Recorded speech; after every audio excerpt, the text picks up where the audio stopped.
What's up, everybody? We're back here on a Friday night, and we got a really good show for you. We're going to talk about Taika Waititi has a new Star Wars film coming out. Why did the Boba Fett movie never happen? Of course, we got the final episode of Clone Wars Season 7. We're going to decide whether or not we would want to be a smuggler or a bounty hunter. And, of course, our main topic today, we're going to talk about a possible new direction for Star Wars. And it all is happening right now. You're listening to Head to Head, a Star Wars podcast. Two fans, two generations, all things Star Wars begins now. All right, hello, everybody. We are back on a Friday night. I'm Eric Vansel. I'm Daryl Sanders. And we're your hosts for this podcast. So right before, and I see we got White Elephant back. What's up? How you doing? Hey, man, glad to see you. Yeah, it's good to see you. It's good to see you back. Hopefully we got DP Dishy coming back on Twitch. Mm-hmm. You know, he said he was going to try to make it today, so welcome back to everybody who's actually watched the show before. If you're new, because we're going live on Facebook now, you know, hopefully you guys like the show. You hit the subscribe button, you hit the like button, you hit like every button that you can, you know, find on the thing that would actually help us out. And let's start out by talking about some news that we just got moments before we went on. And that's, it looks like the prophecy that we actually had came true. Boba Fett may actually be in The Mandalorian. Yeah, man. When you sent it to me, I was just like, whoa. So apparently Tamira Morrison is actually going to come back and actually reprise. I can't say reprise because he actually played Django. Well, in a way, though, you're kind of right, though. He did sort of reprise it because don't forget, he did the voice of Boba Fett. True. When they did the special editions. I don't know how you guys feel about that, but right. I thought that was actually a nice touch, personally. Yeah, I mean, so I think it's really cool if Boba Fett actually pops up in The Mandalorian. And one, it serves a couple of things. One, we kind of see how his interaction will be with the Mandalorian because we're sure they're going to run into each other and see how that, you know, kind of plays out. But ultimately, he gets out of the Sarlacc pit. So if that happens, how do they explain that? It's kind of like, exactly, are they going to explain it, or are they going to do something like, you know, I don't know, are they going to show it a flashback? I would actually like to see a flashback, personally. Yeah, that would be really cool. Yeah. I mean, I think, you know, too, I mean, a lot of fans, of course, love Boba Fett. You know, he's kind of been one of those beloved characters that we've always wanted to see more of. Mm-hmm. And unfortunately, in Return of the Jedi, you know, he kind of we thought that he met his demise, but see, now if he's actually returning in The Mandalorian, it makes perfect sense because now this is kind of taking place maybe like a year or two after the events of Return of the Jedi. He escapes, and then now you got another Mandalorian running around kind of doing his business. So, you know, you got to see that there's going to be some competition there. So I'm really, really excited to see Boba Fett, you know, pop up. And I wonder if it's the same one that we saw in season 1 with the Spurs. Yeah, it's funny. I was just about to ask you that, if you thought that maybe it could have been him. I think, honestly, if he's actually in season 2, then I think that they're setting that up. Because one of the things that a lot of people were saying was they didn't think it was him. Mm-hmm. But it's just kind of one of those things where they thought that maybe it was supposed to be like a misdirect, but in fact it wasn't. You know, it's like some people are saying, no, it's Boba Fett, and they're setting it up. Other people are like, no, it's a misdirect. They're just, like, messing with you or whatever, you know. Yeah, well, White Elephant says it's kind of weird in my opinion because there's also rumors about Ahsoka in the series as well and the Darksaber, so there will be so much going on in the new season. Yeah, no, I completely agree. I mean, there's going to be a lot going on, but see, I think this is going to be cool. I think this is kind of what we are looking forward to is, like, actually having a really meaty TV show because if you really think about, like, the movies are meaty, you know, when they can be. So I think this is going to be a really cool thing because now you can really flesh out a lot of different stories. You can flesh out a lot of different canon in this. And so I'm excited for it. I mean, of course, we saw Moff Gideon wielding the Darksaber at the end of season 1.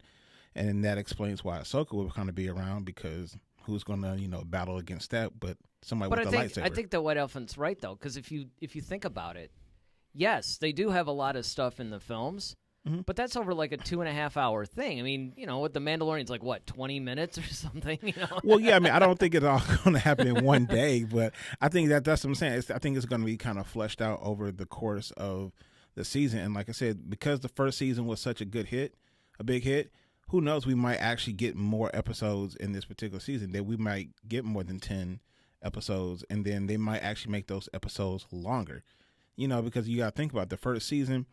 I can understand why they kind of kept it short, because you really don't know how long that, or how much this show is really going to garner attention from the fans, if the fans really like it. So you don't want to spend a whole bunch of money on a show that's like, okay, people really don't care about. Yeah. But see, now that everybody knows, like, yo, this is a hopping show. Like, okay, let's move it to that hour. Yeah, and then, of course, I would prefer a Boba Fett spinoff. We were all hoping for it, but it'll be great to see Mando and Boba face off. So, hang on. We're going to actually be addressing that spinoff movie in a little bit on the show. But that's also a good point, too, is the fact that, remember, the Fetts were actually hated by the Mandalorians, we came to find out, because they kind of took their armor, and it was almost blasphemous to them. Yeah. So it'll be really interesting, because you have all these Mandalorian guys now who are, really following the way, and they're actually more strict than the Mandalorians that we saw in the Rebels. Yeah, the Rebels series. So this is going to be really interesting if Boba Fett pops up, especially because presumably he's been in the Sarlacc pit for a while. It's like, okay, what's going to happen? You know what I mean? It's kind of like, are they going to end up fighting? And why is Boba Fett back in? Yeah, I think he's probably going to want to come back and, reclaim his life and kind of get back into the swing of things. And, there's a new sheriff in town, so now he's probably heard, there's this new Mandalorian running around when you hadn't seen anybody like him in the Star Wars, at least not from, it's from at least A New Hope. And then, of course, it'll also be great to see Slave One versus a Razor Crest. Yeah, I agree. You know what? We might have to make that a Duel of the Fates thing. Slave One versus a Razor Crest? Yeah, when we see it. Yeah, that'd be sweet. Yeah, okay, there you go. That's like a preview of our Season 2 Mandalorian Duel of the Fates. At some point, we're going to probably bring that up. Well, that's, of course, if he's in there. But what about you guys? Well, we know what White Elephant thinks. Yeah. What about everybody else? Do you guys... Are you really excited about Boba Fett being in this? Because it looks like it's been confirmed. Is that the vibe you got from that article? Yeah, from that article, it's confirmed that he's in it and he's doing it. So Tamir Morrison is actually, playing Boba Fett, and it's a go. Oh, well, what do you guys think? Do you think that this is a good move? Do you think it's a little bit too much like fan service, like what they were doing in Rise of Skywalker? What are your thoughts on it? Let us know in the chat right now. You don't even have to wait to do it in the comment section. But if you are watching the rebroadcast, by all means, leave it in the comment section. Smash the subscribe and like button. Let us know what you guys are thinking, and maybe we can cover that, and we can do a whole show on the whole Boba Fett thing. All right, are you ready to go to the cantina? Yeah, man, it's time for that drink. All right, let's do it.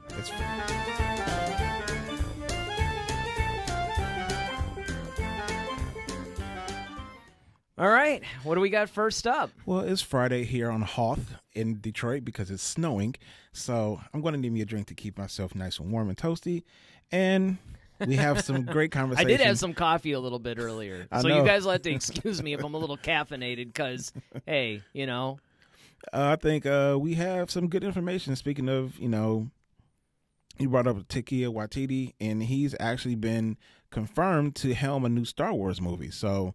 We don't know what it is yet. We haven't heard who's in it or anything like that. We just know that he's been selected as the new director.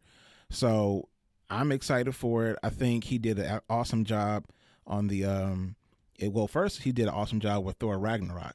He did a marvelous job with that because that was actually kind of a failing kind of Marvel movie for a little bit, the whole Thor. I don't want to say franchise, but the whole Thor series. Yeah, no, I get what you're saying. And you're absolutely 100% correct. Yeah, and so now to actually see him in Star Wars, and he actually did a really good job directing one of the episodes. I think it was the season finale of The Mandalorian.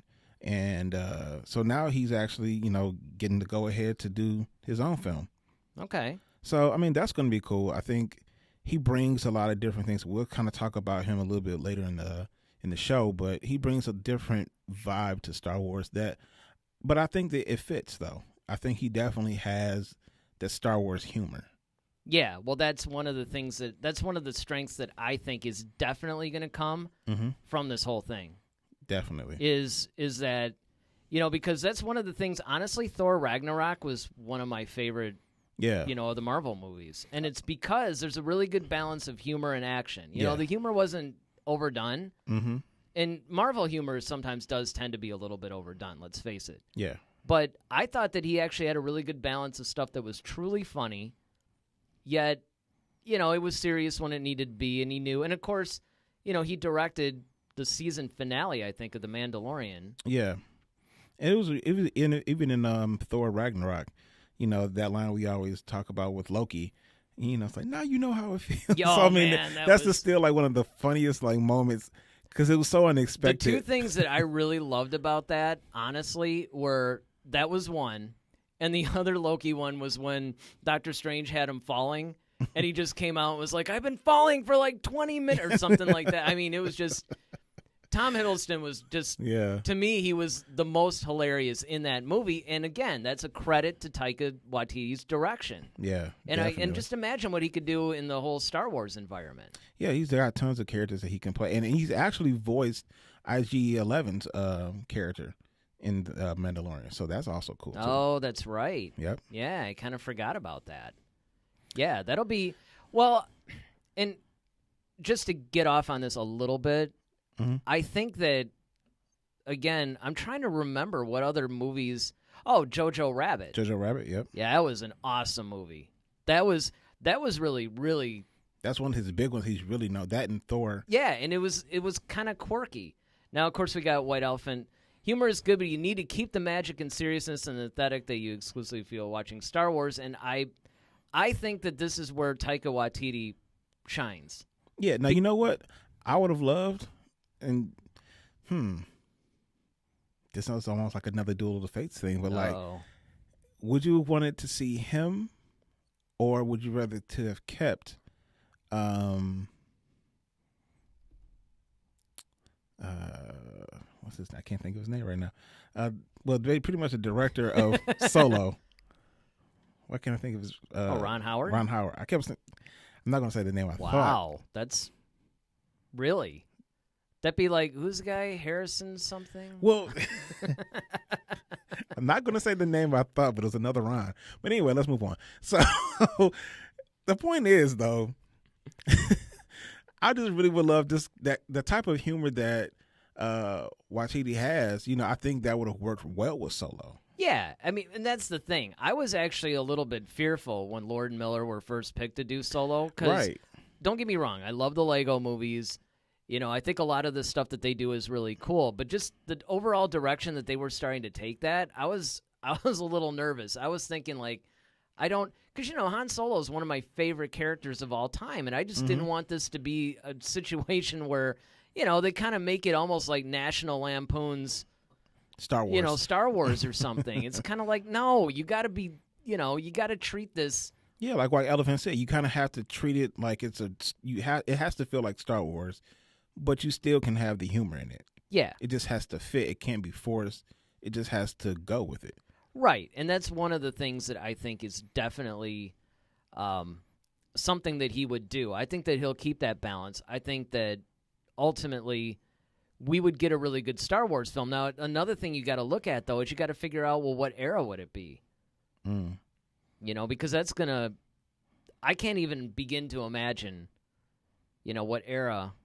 he would do, and it's on one hand you would think, okay, maybe the High Republic because they're starting to release those novels, but on the other hand, it's True. like, what, are they going to do another one like, okay, this takes place between episode 4 and 5, or? Well, I mean, it may actually, lead into maybe our next topic. Oh yeah. Well, let me see if the right graphic comes up. So this is actually really kind of funny, guys. Little full disclosure here. We're using Ecamm Live now because that seems to be a really nice computer. It's not as computer intensive as some of the other ones, and it's amazing. So we're getting no affiliate, marketing money or anything like that from saying that. But Ecamm Live is a really good software. So anyway, I loaded in all the graphics. I looked at them, I tested them, and now it kind of seems like last week's are coming up. Oh, wow. Well, while you get that situated, White Elephant says, I was excited to see the Millers since the humor they had in the Lego movie was great. I was impressed on how they handled Han Solo in the Lego movie. But Ron Howard did an amazing job, and the ratings don't give the film any justice. Yeah, I agree. I think that, it would have really been interesting. And that's kind of one of the reasons why I kind of really wanted to talk about the direction of Star Wars, in this particular episode, because there's a lot of news and a lot of things are coming out, especially dealing with the directors. Well, it's in a no man's land right now. Right. We really don't know where they're going to go next. I mean, because when you look at it, and of course I'm sure we'll get into more of this later. I don't want to, do it all at the beginning of the show. But, I mean, if you really stop and think about it, the Skywalker saga's over. Mm-hmm. So you don't have the next movie in the Skywalker line. Right. It's kind of an open universe. Yeah, you don't have the Skywalker name to fall back on this right, one, and you remember how you and I talked about how, oh man, Episode 7, it's like you're not tied with the prequels. You don't know what's coming up next. They could do anything they want. Mm-hmm. Well, that's like times 100 now. Yep. Because even though they could do anything they want, they still had to, in a way, wrap up or at least tell us what happened to Han, Luke, and Leia after Return of the Jedi. I mean, I guess they didn't have to, but the fans wanted them to, so. Of course. All right, well, what do we got next? We'll see if if the graphics reflect that or not. All right, so next. DP Dishy's back. Oh, yeah? Yeah. Before we do that, let's get this comment up here. I can't get excited for it anymore. I was excited for Force Awakens, but that faded quickly. Ooh. Yeah, well, you know what, man? I get it. I mean, it's... Look, and, don't worry, I'm not gonna get started. And I think I mentioned this last time during our chat, but they really did... I personally really liked The Force Awakens. I liked The Last Jedi, even though I wish it had been different. And I enjoyed The Rise of Skywalker. But I will be the first person to say, look, Disney totally dropped the ball on this. Mm-hmm. They didn't plan. They didn't, it was kind of like that whole choose your own adventure. Well, all right, JJ sets the tone, and it's like, okay, Ryan, you can do whatever you want. They shouldn't have done that. They should have actually got the guys that were going to make it, including Colin Trevorrow at the time, sat them down in a room and said, look, let's hash this out. Here's the beginning, middle, and end. Now, you guys, when you get your own movie or whatever, you can do whatever you want within that, but you have to start here and end here and keep it going like that. Yeah, I mean... Well, DB Digi says, I don't like that, though. I want to be excited for new Star Wars. We all do. Yeah.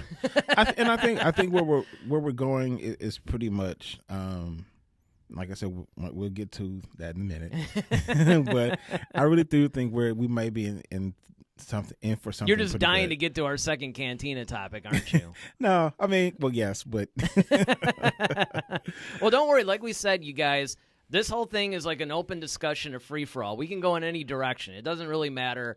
We're here for you guys. We love talking Star Wars, not with each other, but the whole point was to do it with the Star Wars community and all the people that really enjoy talking Star Wars. So, have at it. But let's see if the graphic...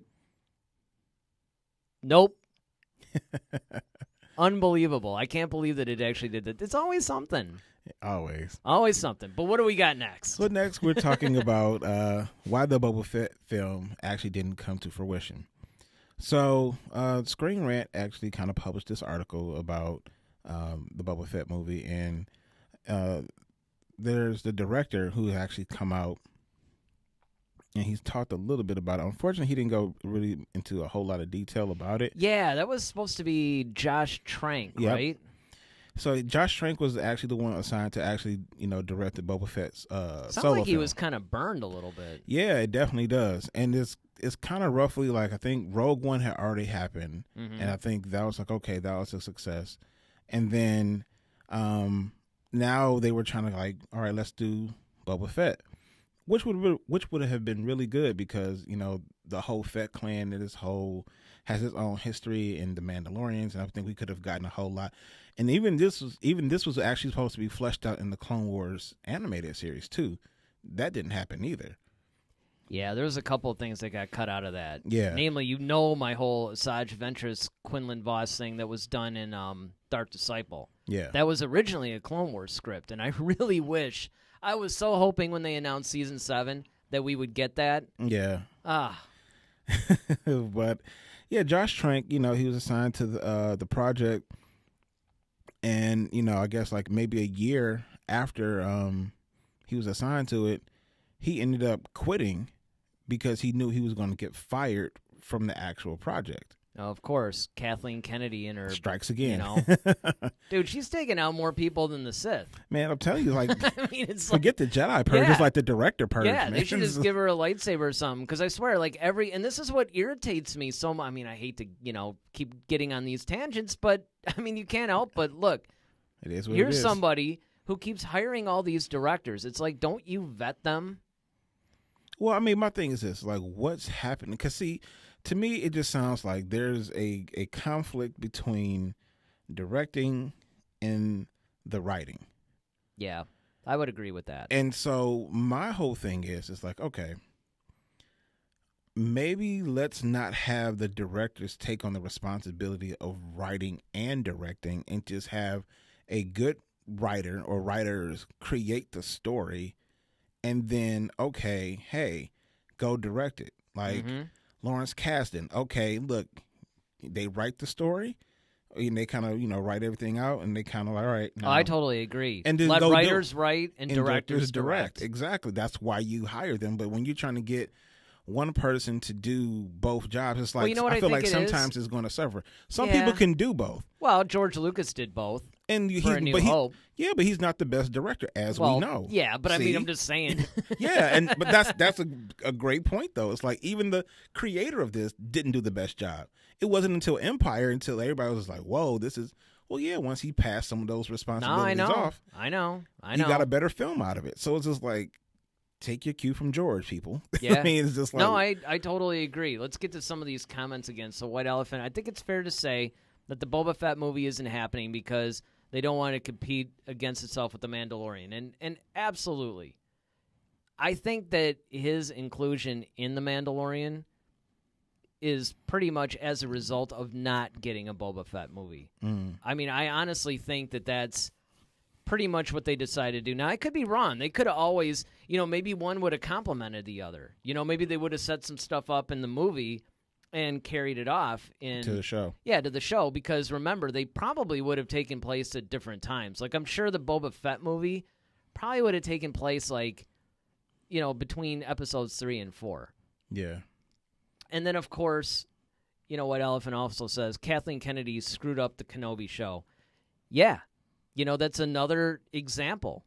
What, didn't they, it was almost like a Lord Miller thing. Didn't they fire the writers like they were getting... Yeah, I don't know if they actually rolled anything, but I mean, they were pretty much ready for production. They made some pretty considerable headway. Yeah. And then, much like, A New Hope, and then there was silence. Yeah, and then, and now DP Dishy says, I had a friend tell me Jango Fett wasn't actually a Mandalorian. Is there any weight to that, or was he wrong? No, that's absolutely true. He was not a Mandalorian. Right. So here's the thing. So if you go back to the Legends novels, okay, the backstory of Boba Fett back then was that he was a Mandalorian by the name of Jaster Reel or something like that. And they had this whole backstory and everything about, how he and Han Solo were, like rivals or whatever. And then, of course, George Lucas came along with Attack of the Clones and created the character of Jango Fett, made Boba Fett an unaltered clone, and he basically changed the entire backstory of it. It was a little unclear, though, whether or not they were true Mandalorians. But later on, as you watch the Clone Wars, as you watch Rebels, you realize that, and then, of course, there was some, new canon novels that also talk about this, where the Fetts weren't actually clones, or the Fetts weren't Mandalorians at all. Mm-hmm. And in fact, the Mandalorians really resented them because, the Fetts were famous in the Star Wars galaxy, and pretty much they're doing all this stuff, and it's almost like blasphemous to their code in a lot of ways. Yeah. They were doing a lot of things that, because they didn't understand the history and the culture. Yeah. And it's just, There's certain things that you just don't do. Well, as it a would almost be Mandalorian. like if a group or a band or something decided to adopt the swastika or something as a thing. Or although, the swastika actually that wasn't like their original symbol. They actually ripped it off from some African tribe or something. I forgot where it actually came from, but now we know what it's associated with, so nobody is really going to use that as like, hey, look, here's our symbol. And that's kind of what was happening with the Fets. Yeah. So, yeah, he said, yeah, that's exactly what my friend said about real Mandalorians disliking the Fets. Yeah, and that's why I can't help but wonder how they're really going to deal with this in The Mandalorian, because they're going to explore that. Well, yeah, I mean, because even when you look at something like, for example, if you look at Attack of the Clones, where like Jango Fett is taking his helmet off every 30 seconds, where like the Mandalorian, he's like, no, we don't take our helmets off. Well, but don't forget that came up later on, though, because even the Mandalorians and Rebels took their helmets off all the time. Mm-hmm. In Clone Wars too. Obviously it was sometime after the Clone Wars. Well, it was like there's the whole purge thing that happened, with the Empire and everything, and there was this whole thing, and then when they had to go into hiding, that's when they developed that part of their code. See, so that again, they're really doing a nice job of expanding upon the whole lore of the Mandalorians, which I think is actually cool, because ever since we saw Boba Fett, and ever since the action figure said, oh, he's wearing Mandalorian armor, before anybody knew what a Mandalorian was. I'll never forget when I was a kid, right, 7 years old, just seeing Star Wars for the first time. And what was hilarious was you would go buy the action figures. And keep in mind, this is 1977, okay? So this is like brand new stuff. You didn't really have toys that were marketed from movies and stuff like that. You get the Darth Vader action figure. It says Dark Lord of the Sith. You're like, what's a Sith? Mm-hmm. We had no idea what this was. You look at the Tarkin thing. He's always referred to as Tarkin. And then you see this thing, Grand Moff Tarkin. Well, what's a Grand Moff? Is that like his name? So there's all these things that, they introduced, which just shows you that they got this really rich history of stuff that they can go and explore. And in the case of the Mandalorians especially, they totally went off and explored this stuff. Yeah, Grandpa Moff. That's exactly what I thought it was. Grandpa Moff. I thought it was like Grand Moff, like Grandma or something, It's like, what is that?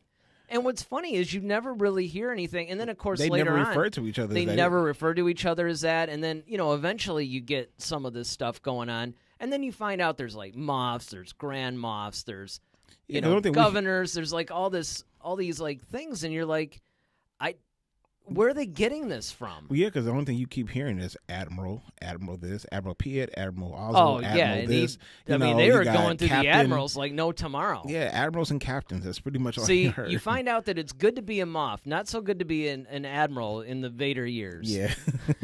He wasn't choking out Moffs, no. Nope. Exactly. But, there's so much to explore with Boba Fett especially. Now, it's interesting because I've been watching, as you know, I've been watching the Clone Wars again. Right. And it's amazing how much stuff you're picking up, right? Because, again, I haven't seen the Clone Wars since it aired in 2008, 9, 10, whatever. And they're going through the thing where Boba Fett, as a kid, is with Aura Singh, and they're trying to get revenge on Mace Windu. Mm-hmm. And, Anakin was kind of like, what's up with this kid or whatever. Mace was like, well, I killed his father, Django, and, he's kind of got a thing. And yeah, he's a bit peeved. Yeah, he's a little ticked off about the whole thing. So, and this is one of those deals where I think that Star Wars, when they do things right, they really do it right. Yeah. It's a brilliant kind of a thing that they got going on. They got this really rich history. They're exploring a bunch of stuff. It's really cool. But when they get it wrong. Yeah. They really get it wrong. It's really wrong. Now, so far, I have to say, with the Boba Fett movie, guys, you guys watching this right now, did you want a Boba Fett movie when they first announced it? How'd you feel? Let us know right now. Type it in the chat section. What did you guys think when you first heard that they were going to do a Boba Fett movie? Well, okay. So DB Dishy right away says, Nope. nope. And that's it. I really didn't need one. But I have to say that when they started talking about, no, Boba Fett's not going to be like, he's going to be it was going to be an ensemble cast, right? It was going to talk about the underworld, and then I started getting a little bit intrigued. Mm-hmm. Like, okay, well, this could be kind of cool. And then what they were going to do was something really cool, which I really wish they had done. And that is, after they made Solo, they were going to have Boba Fett originally pop up in Solo, and then they were going to make the Boba Fett movie, and they were going to have Alden Ehrenreich as Solo pop up in the Boba Fett movie. Mm-hmm. So it'd be this like little cross-platform kind of thing. Almost like a little Nick Fury type situation. Exactly. Once again, borrowing from the Marvel playbook, which, let's face it, it works. Okay, so you're saying, yeah, DP Dishy says, I didn't want Solo or Rogue One either, to be honest. Okay, well, if that's the case, now that they've been released, how do you feel? Mm-hmm. Yeah, how do you feel now that they've been released? Because I'll tell you, and I know you feel the same way, like Rogue One, that movie shocked me, man. Honestly, this is one of my favorite. It is one of my favorite Star Wars movies, yeah. Yeah, I mean, it really showed the grittiness of war. It really gave you that Saving Private Ryan, Jarhead yeah. type vibe. Yeah, and then it was cool because it's like you actually told the story of the other things that were going on in the galaxy without the Jedi and Sith presence. You could kind of just, except for like Vader popping up here and there. Oh yeah, don't get me wrong. I got plenty of enjoyment out of those films. Yeah, and I get it. You're just saying that you didn't necessarily initially want them, right? And that's how I felt. About like when they first talked about Kenobi, I was like, I'm not that pressed to see what Obi-Wan was doing between that time. But I did want. I mean, of course, when they say a Yoda movie, yeah, you kind of want to see that because I think he just always been the biggest mystery of all. Like, okay, well, who is this guy? Where did he come from? How is he so powerful? And then of course with him living so long, you've known the things that he's probably has seen. So it's like, okay, how many Sith Lords has he gone through, and how many, just all this stuff. So that's what I'm really curious. Which I think that's where they kind of and he says I would have been just as happy if they had never happened, and. I get that. It's one of those things where, they're releasing them, and then you're kind of like, oh, okay, this is actually kind of cool. But, it wasn't like you were clamoring for one. But I will say this. In the case of Rogue One, it wasn't like I was necessarily clamoring for it, but there was a part of me that ever since I was a kid, maybe not so much in New Hope, but by the time, like some years after Return of the Jedi came out, but, before Phantom Menace, and, the books started coming out, I remember thinking to myself, like, man, I'd really like to see a movie where they steal the Death Star plans, because this is like a big deal, and you sit there and you think about it, like, there's a story in there somewhere. And this is what I think The Mandalorian does brilliantly, by the way, is that every episode, even though the overall show is kind of like a Star Wars Western in a way, I think the overall tone of each episode kind of hits a slightly different genre. Yeah, that's one thing I did love about that. And like I said, I was going to, touch upon that a little bit later. But yeah, definitely. And I think that, with Rogue One, I think it was really cool to actually see what the rest of the galaxy was like and how it affected everyone else. And then kind of seeing like, okay, we kind of got the glimpse of what was to come at the end of Rise of Skywalker, at the end of Revenge of the Sith, when you get this shot of Vader and Palpatine kind of standing, you're watching the Death Star being built. We knew in Attack of the Clones, they had the plans for it. Now Revenge of the Sith, you see it being built. But see, then now it's like, okay, them testing this whole battleship, this battle station, and trying to keep it away from the Republic, the last bit of the Republic, and just all the different minutia about it. Because like when we look at Episode 4, the Death Star is already around, and we already know they're trying to blow it up, but we just didn't know how they found all that stuff out. So now with Rogue One, perfectly fills in the gaps for a lot of different things. Oh yeah, Yeah, and I mean, of course, the last Vader scene. Ugh, man. And then, of course, DB say, like, oh, yeah, I went to go see Rogue One in the theaters twice. I hadn't been to a theater since 2010. Yeah, it really, it was a surprising movie because I kind of felt the same way in a way. Like, when they announced Rogue One as the first standalone, at first I was like, okay, they are doing something along the lines of stealing the Death Star plans. And you also heard things like many Bothans died to bring us this information. Like, who are the Bothans? What do they look like? Well, we still don't know that because, remember, those guys, they were the ones that stole the plans for the second Death Star. Right. So would that be the sequel to Rogue One? Let's get the Bothans in there, man. Rogue 2. Rogue standing by. Right. Yeah, I mean, it's just one of those things where I think about these things probably a little. This is why I have a Star Wars show, because I think about stuff like this. And one of the things that I think that some of the directors, writers, producers, whoever's greenlighting some of this stuff, I would say Kathleen Kennedy, but she'll hire people and then fire them. So yeah, she's got this Donald Trump complex. Exactly. But here's the thing, which is something I say a lot, by the way. But here is the thing. A lot of times the producers or whoever's making the decisions sometimes has a way of giving you movies that you didn't really know you wanted, but once they're released, you're like, hey, man, this is actually kind of cool. Yeah, I mean, and that's what I'm saying. Like, I love those pleasant surprises, but then I feel like if you're going to do a pleasant surprise, you have to make sure that it's going to hit. Because if you release something like Rogue One that no one's asking for, and then you release it and it's a dud, I mean, it just tears down your whole thing.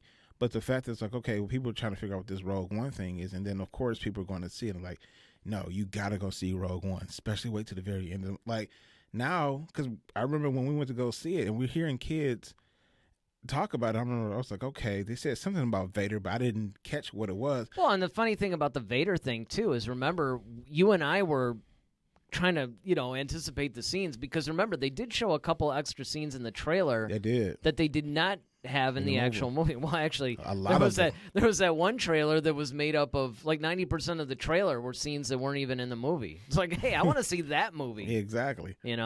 But yeah, and I like the way, like I said, they didn't overuse Vader. They kept it. Yes, they gave him a couple of key scenes that moved the story along. That made sense. They didn't shoehorn him in. Right. That was really cool. He gave you that just to let you know he was around. Yeah. And then that was it. And that's what I think that they have to do going forward, is that they have to, number one, don't shoehorn in a character. Right. Let's not, hey, it would be cool, let's see Mace Windu in this thing now, or something like that. It's like, no, unless you actually have a real purpose for the character in the story, I don't want to see him in the story. Right. But, I mean, who knows? But, so, I guess to wrap up this segment, do you guys, when a Boba Fett, I mean, I probably already know the answer to this, but when it comes out, well, not the actual movie. But in season 2? Well, either in season 2, or I was going to say if they actually do come out with a movie. Because, look, there's been a lot of times where they said, okay, it's not happening. They said that Obi-Wan wasn't going to happen, right? But now we're getting a TV series on him. Mm-hmm. Same thing could happen to Boba Fett. Sure. I mean, especially if he blows up like in Mandalorian. Oh, in Mandalorian, hands down, he's getting a series. So that's it. Do you guys think that I was going to say the Mandalorian. He has a series. Do you think that Boba Fett's going to get his own series if the Mandalorian thing is successful? Let us know in the comment section if you're watching the rebroadcast. I'll get it. Or let us know in the chat section right now. All right, what do we got next? Now you're going to try to go to the graphic. So we've just completed season 7 of the Clone Wars. Mm-hmm. Wow. Yeah. Wow. Okay, so let me do my due diligence because this is live. Yes. We are going to get into spoilers. So if there's anybody watching right now that, cares about, that hasn't seen it, or, it's just, doesn't want to hear any spoilers, you would be best to bail at this time. But not forever. Just, mute the volume or something. Okay. Man, so... Where do you want to start? Man, I just think that we'll pick up from after the battle with Maul. No, let's pick up on that final scene. Of the last episode? Yeah. Oh, you want to start there? I do, but before I do that, DB Dishy's like, probably not, but I'm feeling particularly cynical tonight. Yeah, he kind of came in to like, look. Yeah, I mean, I can tell, man. But it's cool. We get it. Trust me, we've had those moments too. I mean, just if you listen to some of the past podcasts that we've done, there are definite days. I remember there was one you had to like talk me off the ledge, man. I was like, I was going, Yeah. But yeah, I do. I want to start with that final scene. Okay. I think that it was really dope. Like, I didn't think we were going to see Vader. I didn't either. And I'll tell you what actually got me the most, what was really the most mind-blowing thing, was to see him wielding a blue lightsaber. Yeah, just holding it. Yeah. I mean, he wasn't fighting with it, but still, when he ignited it and he kind of like was waving it around and stuff, I'm like, this is just so bizarre to me to see Vader having a blue lightsaber. Yeah. I thought it was really cool, like... Points and counterpoints. That's good. I really love the fact that how they had that, he's picking up the lightsabers. He sees the helmet, and it's the helmet of one of the Ahsoka clones. Yeah. And then the fact that, like, then he looks up, and then there's that owl again kind of flying off into the distance. And then he just kind of turns around and walks off. So maybe I don't remember or something like that. I know that there was, like, the whole foreshadowing of Ahsoka. There was that owl that was running around. Did we ever did they ever say what that was all about? No. So what I believe what they're alluding to is that she has discovered how to basically transform herself into an owl or some sort of... An owl. There's so many different creatures that you can transform into. It's... Well, I mean, because owls are supposed to be wise. Exactly. I mean, is it really that stupid? I mean, I'm just saying. Maybe DP Dishy's cynicism is rubbing off. But I'm just saying that if I were a Jedi and I figured out this power, or who knows, maybe she's like, okay, well, I'm not at the advanced level. An owl's about the only thing I could do. Well, I mean, on one hand, here's the thing. I think it's cool in a way because it's a force ability that we've never seen. Well, that's if it's even confirmed, though. Well, I mean, you almost have to... It stands to reason because it's like, all right. Oh, be careful. I mean... to a dark path? Well, I'm just saying, look at it from this standpoint. All the signs point to this. Okay, so we're watching Clone Wars, Season 7. It ends, of course, with Anakin turning into Vader. Mm-hmm. Full suit and all. And Ahsoka, presumed dead, or what have you. There's this owl that just kind of flies off. Now, we fast forward to Rebels. She pops up again. And now she confronts Vader. We don't see who wins the duel or not. Vader's pretty beat up at the end of it all. Once again, the owl. So it's kind of like that whole Clark Kent Superman thing. It's like you never see the two in the same place. So it's like, yeah, you kind of have to. The other thing is, you got to wonder: is it really an owl? I mean, or is it a Garthrak or something? Well, it looks like an owl, but I mean, it could be a force pigeon. I don't know. No, but I mean, you remember the horses had like some weird name in Rise of Skywalker. It's like they're horses, but they called them something stupid. Yeah, hey, if you guys out there, know the names of any of this stuff, put them in the comments or chat or something. I'm calling it an owl. I mean, well, It's I like get it's it. not Baby Yoda, but we just call it Baby Yoda. Well, so yeah, all right. That's true. Yeah. So Yeah, you know what's going to be weird, speaking of that? Hmm? When we actually do find out his name or whatever, how hard is it going to be for the whole world now to stop calling him Baby Yoda? I don't think... It's not. It's like the family nickname now. It's just like, oh, Michelle, yeah, Baby Yoda. Yeah, it's just like... Yeah, well, yeah, okay. It's just That's no, you got a legitimate point. That's kind of like his nickname. But I think that, I think that's what the whole thing is with the whatever the mystery bird is, or pigeon, or whatever you want to call it. Space horses. Yep. That's exactly right. See, that's what I was always saying. They're space horses But I think that have incredibly good grip. right, exactly. But I think they really just. I think that's really a cool thing, that how she keeps being able to pop back up or can change form. The only thing about it, it just seems kind of Harry Potterish to me. That's exactly. See, that's been basically my whole problem with it. It's not so much that. Don't get me wrong. I can hang with a lot of these new powers that are coming up. Mm-hmm. Okay, I mean it makes sense, but at the same time, some of them, it's crossing genres a little. That I think it's getting a little bit outside of what Star Wars. That's it. Orbox. Yes, that's a space horse. No, because Bonus points though if you find out the name of that owl that Ahsoka turns into. But the other thing is, because what that kind of makes me wonder is like, all right, can Yoda do this, or who can do this? And it's like, where was, I mean. Well, I mean, okay. And again, I'm sure somebody's going to come up with an in-canon explanation for this. It's no different than R2-D2's little jets. Oh, yeah. Right?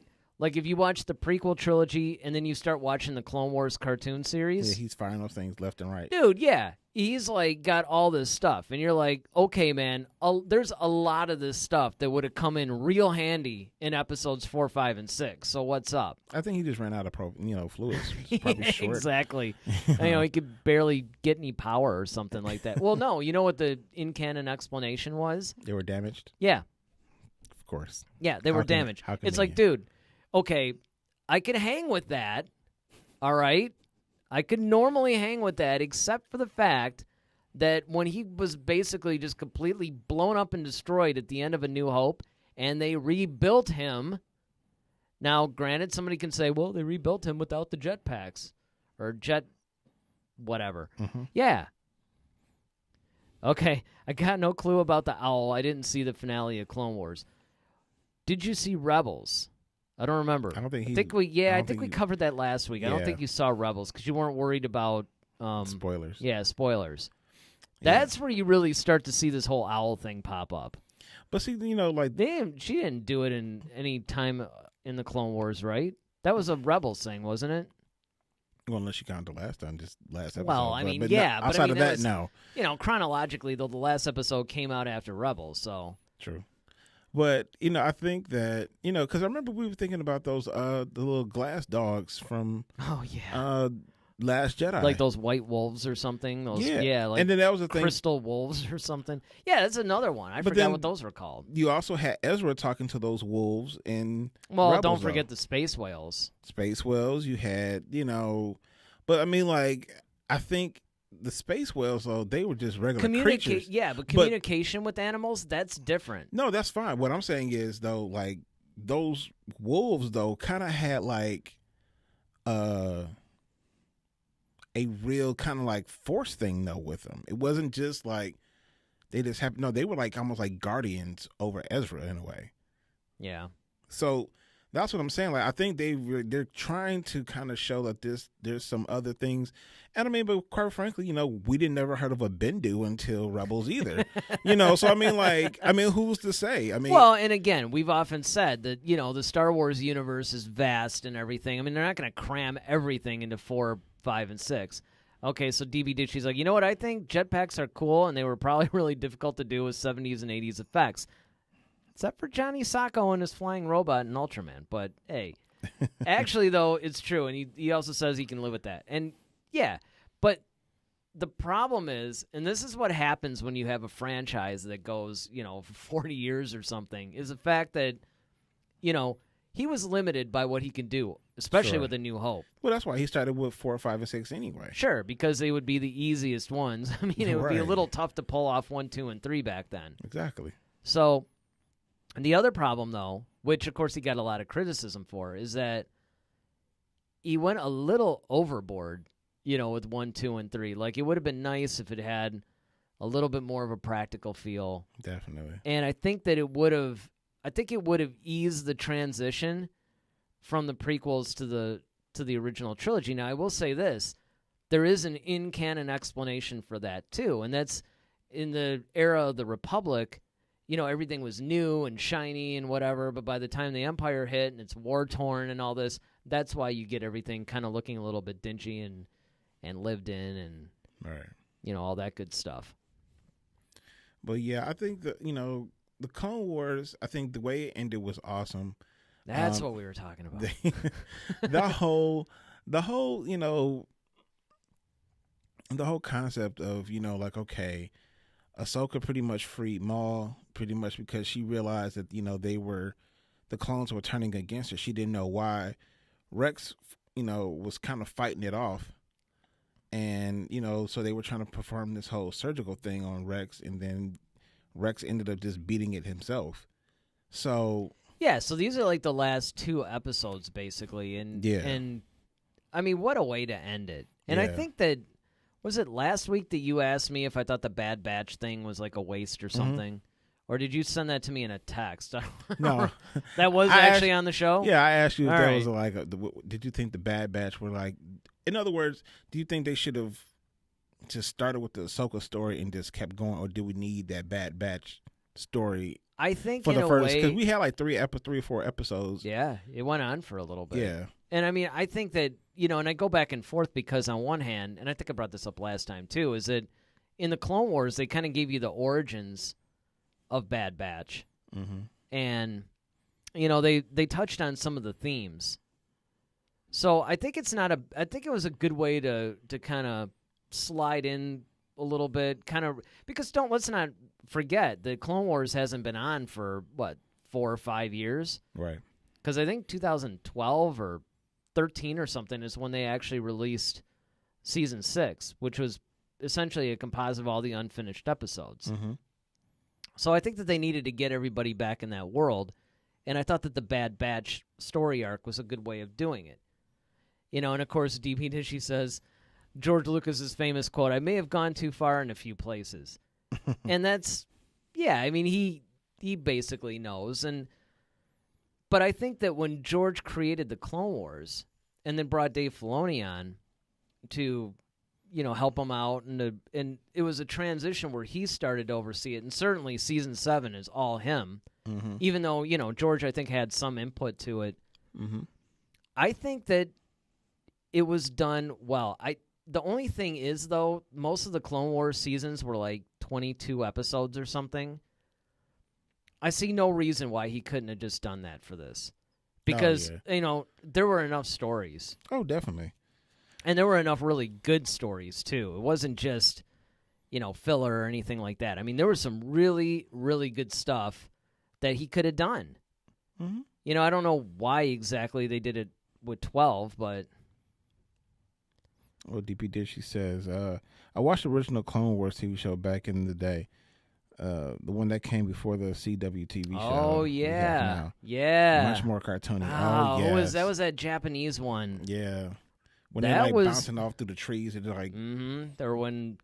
Was it Yoda or somebody that waved his hand and just threw a bunch of the... Yeah, it's like 600, Well, the thing that was something. interesting about that series... As if I remember, each one was only like a couple of minutes long or something. Yeah, it was wild. It was kind of a trip. It was done in a very, very unique style. And I actually like the animation of it. It's just like another one, like Star Wars Resistance. Star Wars Resistance has gotten a lot of crap for it because it's kind of kiddish. Yeah, it's geared more towards kids. But there's actually some really good stories in it. There's some cool characters in it. And I actually like the animation. I'll be honest.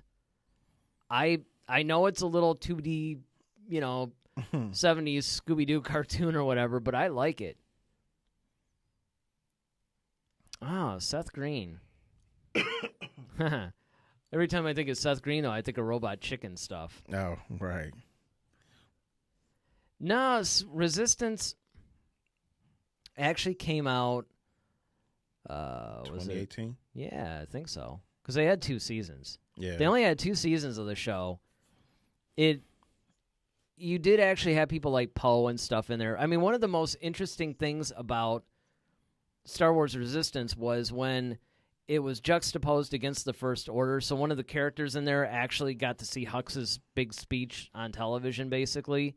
And it was his world, Hosnian Prime, I think, that was destroyed. I think that's where he came from. Because there were actually 5 planets that were destroyed. But, yeah, I think you are too. What was that? I know what one you're talking about. I just can't think of what it was. The other one, since we're talking about animation a little bit, Forces of Destiny, how many of those did you see? Not many. Oh, man.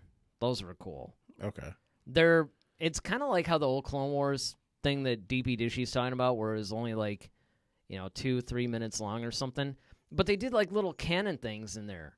Like they showed, there was an episode about how Leia got her dress from the Ewoks, and they had stuff like Padme would interact with they had actually these really cool little stories. Look it up. There's a gang of them.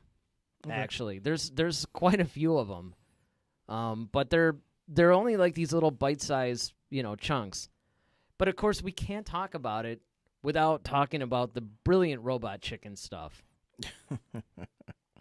Yeah, Robot Chicken is still the Star Wars Robot Chicken stuff is just classic, epic, especially that one Emperor one. Yes, what do they call it? The phone call or something? Yeah, that's by far one of the funniest things, because you almost wonder how did the Emperor take finding out about the Death Star being blown up. Yeah. When you see this, when you see that, you have to go look it up. If you're ever feeling down, DP Dishy, and you on Star Wars, watch that, because it will actually crack you up. Yeah, he knows. Yes, aluminum Falcon. Yes.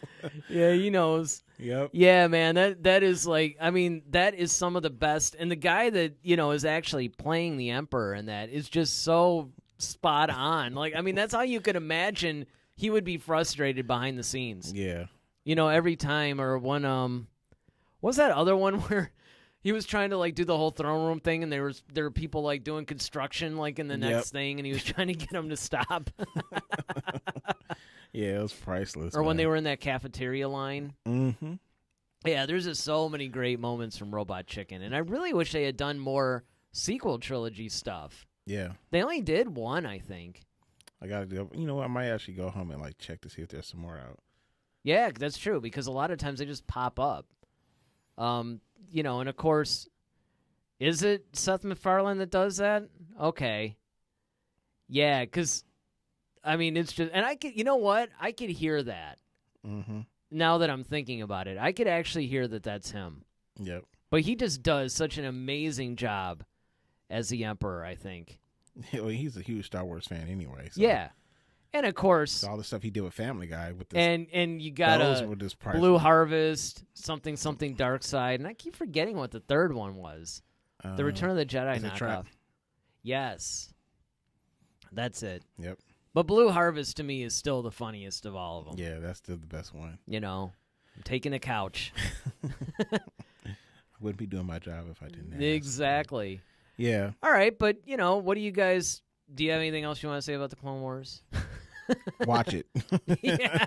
Yeah. If you guys have Disney Plus, man, definitely check out check out all of Clone Wars season 7. It's every season of the Clone Wars is just upped its game and upped its game. But season 7, yeah, dude, it's it's a movie. Yeah, especially when they get to the deep Ahsoka stuff. Yeah, the Ahsoka stuff. The last 4 or 5 episodes or something like that. They can break them up into parts. Yeah. Yeah, those are sweet. Yeah. Oh, you have Disney Plus? DP Dishy says he has Disney Plus and he hasn't seen them. Yeah, you're going to have to definitely... Yeah, you should really watch the entire Clone Wars series, honestly. I've just been lazy. No, look, I get it. I mean, when you stare down something, like people have been actually telling me I should check out Breaking Bad and a couple of shows like that, but there's 8 or 9 seasons or something, and every time you're going to go to watch it, you just think like, man, yeah, how many it's going more? to take forever for me to do this, and it's hard to start. So we get it. All right, but what do we got next? Next, we have Duel of the Fates.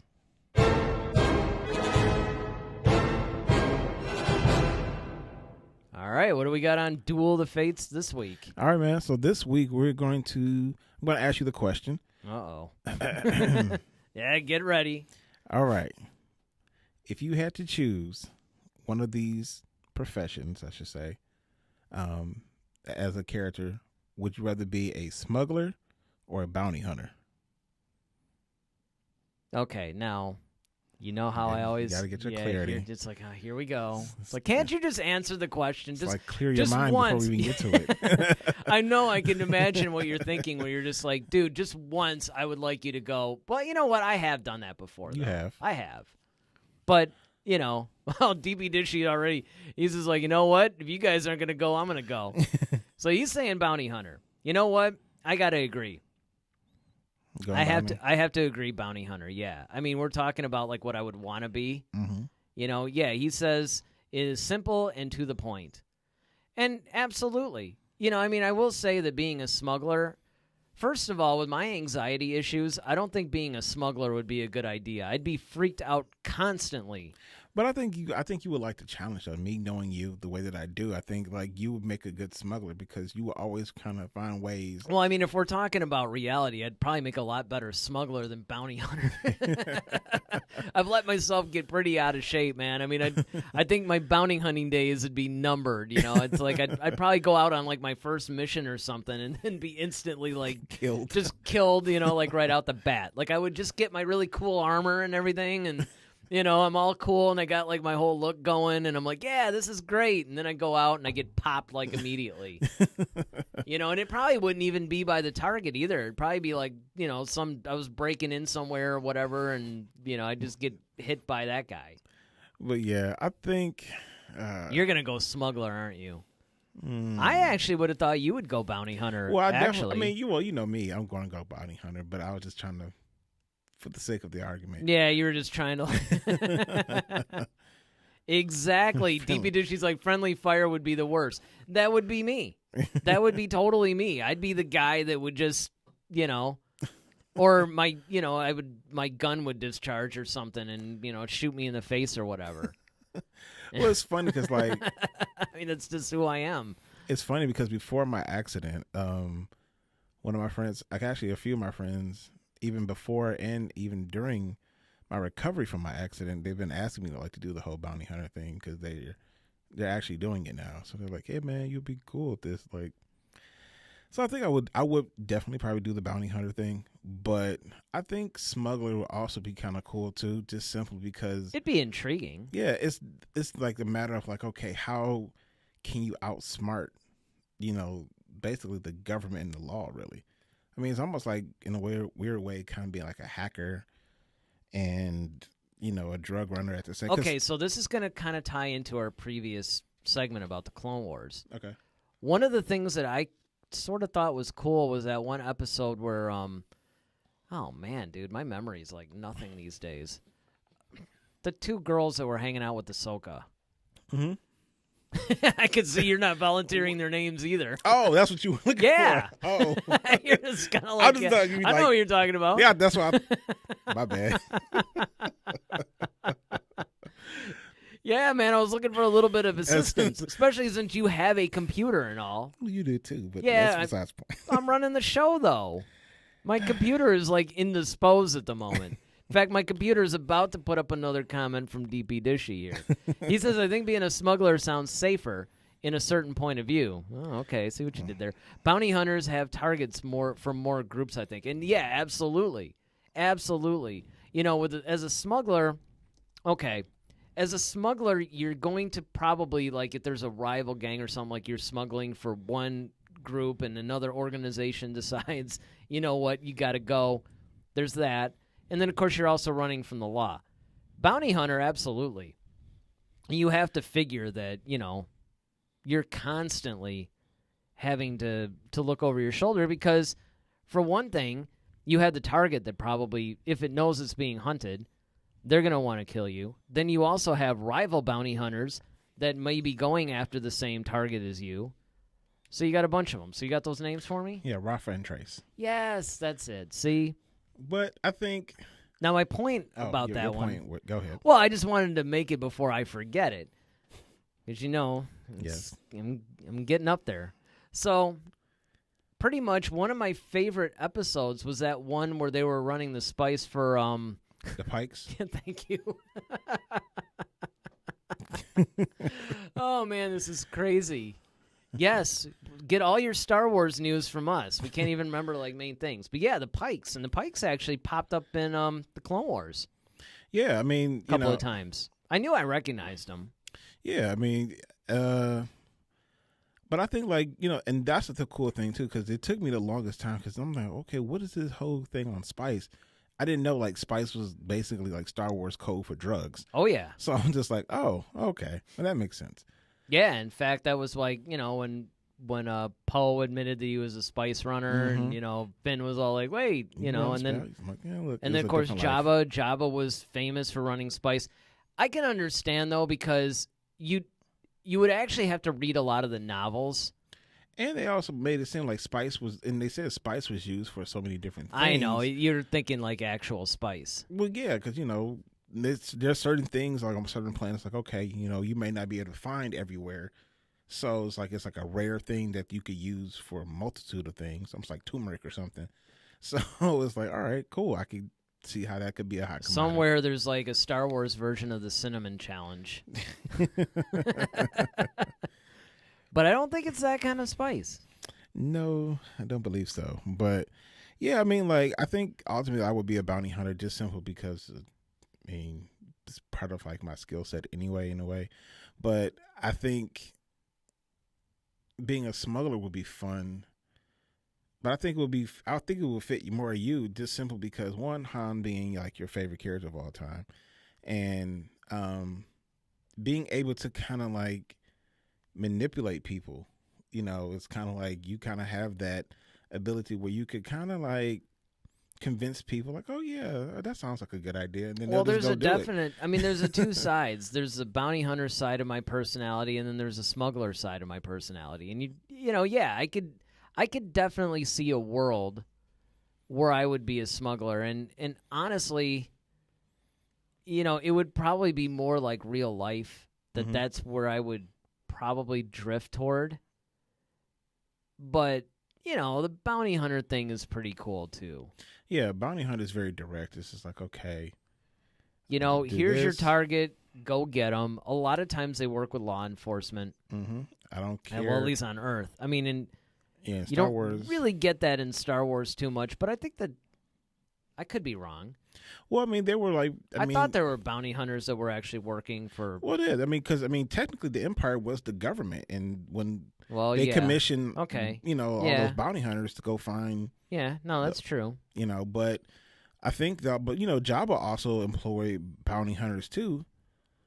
So it was just kind of like... But his thing was just like, okay, he's a gangster, though. He's just like a powerful gangster, so he used...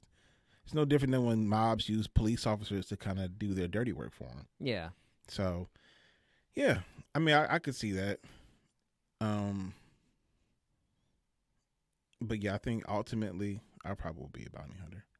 You gotta think that the bounty hunters would have first of all, they got the coolest outfits, right? You know, I mean, you don't see anybody being like, well, I guess that's not true either. But it's not because he's a smuggler. I was going to say, but you got a point, though. The smuggler thing's cool, too. Han Solo was a smuggler. Lando Calrissian was a smuggler. You know, these guys were kind of cool, and they had a cool personality going. And they were used by the, you know, people like the Hutts and stuff like that, too. So, well, see, the thing about it being a smuggler, too, though, it's like, okay, as a smuggler, you can kind of blend in. Yeah. that's the kind of the idea, really. Mm-hmm. It's like you kind of want to blend in with everybody else, and you get to know people from, hey, I know this person who runs this bar. All the ladies like me because, hey, I'm that guy. And then, whereas like being a bounty hunter is kind of a lonely life. It's kind of one of those things where you just, I'm just here to do a job. Whereas at least being a smuggler, you kind of a little bit more social because you have to be. So here's the expanded question then. Would you rather see a Star Wars movie, though, about a smuggler or about a bounty hunter? Well, we already got one. That's called Mandalorian. So I think I want to see one about a smuggler. We did. Well, actually, we kept Solo. Yeah. And that was a really cool movie, though. It's like, just watching it. And that's the thing about Star Wars, though. I think that's the thing is you can put a bunch of different genres within Star Wars. So you got like a heist movie like Solo that kind of deals with the smuggling aspect. You got like a Western Lone Ranger Mandalorian show. And then, you got like other things that I'm sure that's going to come out. Like now we're about to get a spy thing that's kind of with Cassian Andor. Mm-hmm. So who knows what Kenobi's going to bring. I don't know if that's going to be like a romantic comedy or what, but, exactly. It's going to be like Sleepless in Tatooine or something. So, it's just kind of like you could fit a lot of different things under the Star Wars umbrella and it works. Yeah, and I would say that that's very true. But I think that, as far as like the demand though, I think the demand would be more for a bounty hunter movie. Oh yeah, a bounty hunter movie because and it's same more thing action. with a game. Like if you were to say that you're going to create, say, a Star Wars RPG game, I would say bounty hunter all the way. Yeah, most people, but see, you kind of would look at something like Grand Theft Auto, which is a huge hit. Well, that would almost be like a smuggler game. Yeah. Then you got Call of Duty, will be more like a bounty hunter thing. Like, so you see what I'm saying? It just depends, honestly. Then you got Battlefront 2, which is like no, never mind. That's a Star Wars game. All right, but what about you guys? Whether you're watching the rebroadcast, you're with us live, whatever. Yeah, they did. Now, so DP Dishy says they already made the perfect Star Wars RPG. You're probably talking about Knights of the Old Republic. Mm-hmm. Which, of course, is probably not just my favorite Star Wars game. It's actually one of my all-time favorite games, period. Yep. It was so well done. The second one, not so much. Don't get me wrong. It was a good game. But, as we're talking about, all these movies and games that are coming up, I think it's actually time to get into our main topic. What do you think? Yes, sir. All right, let's do it.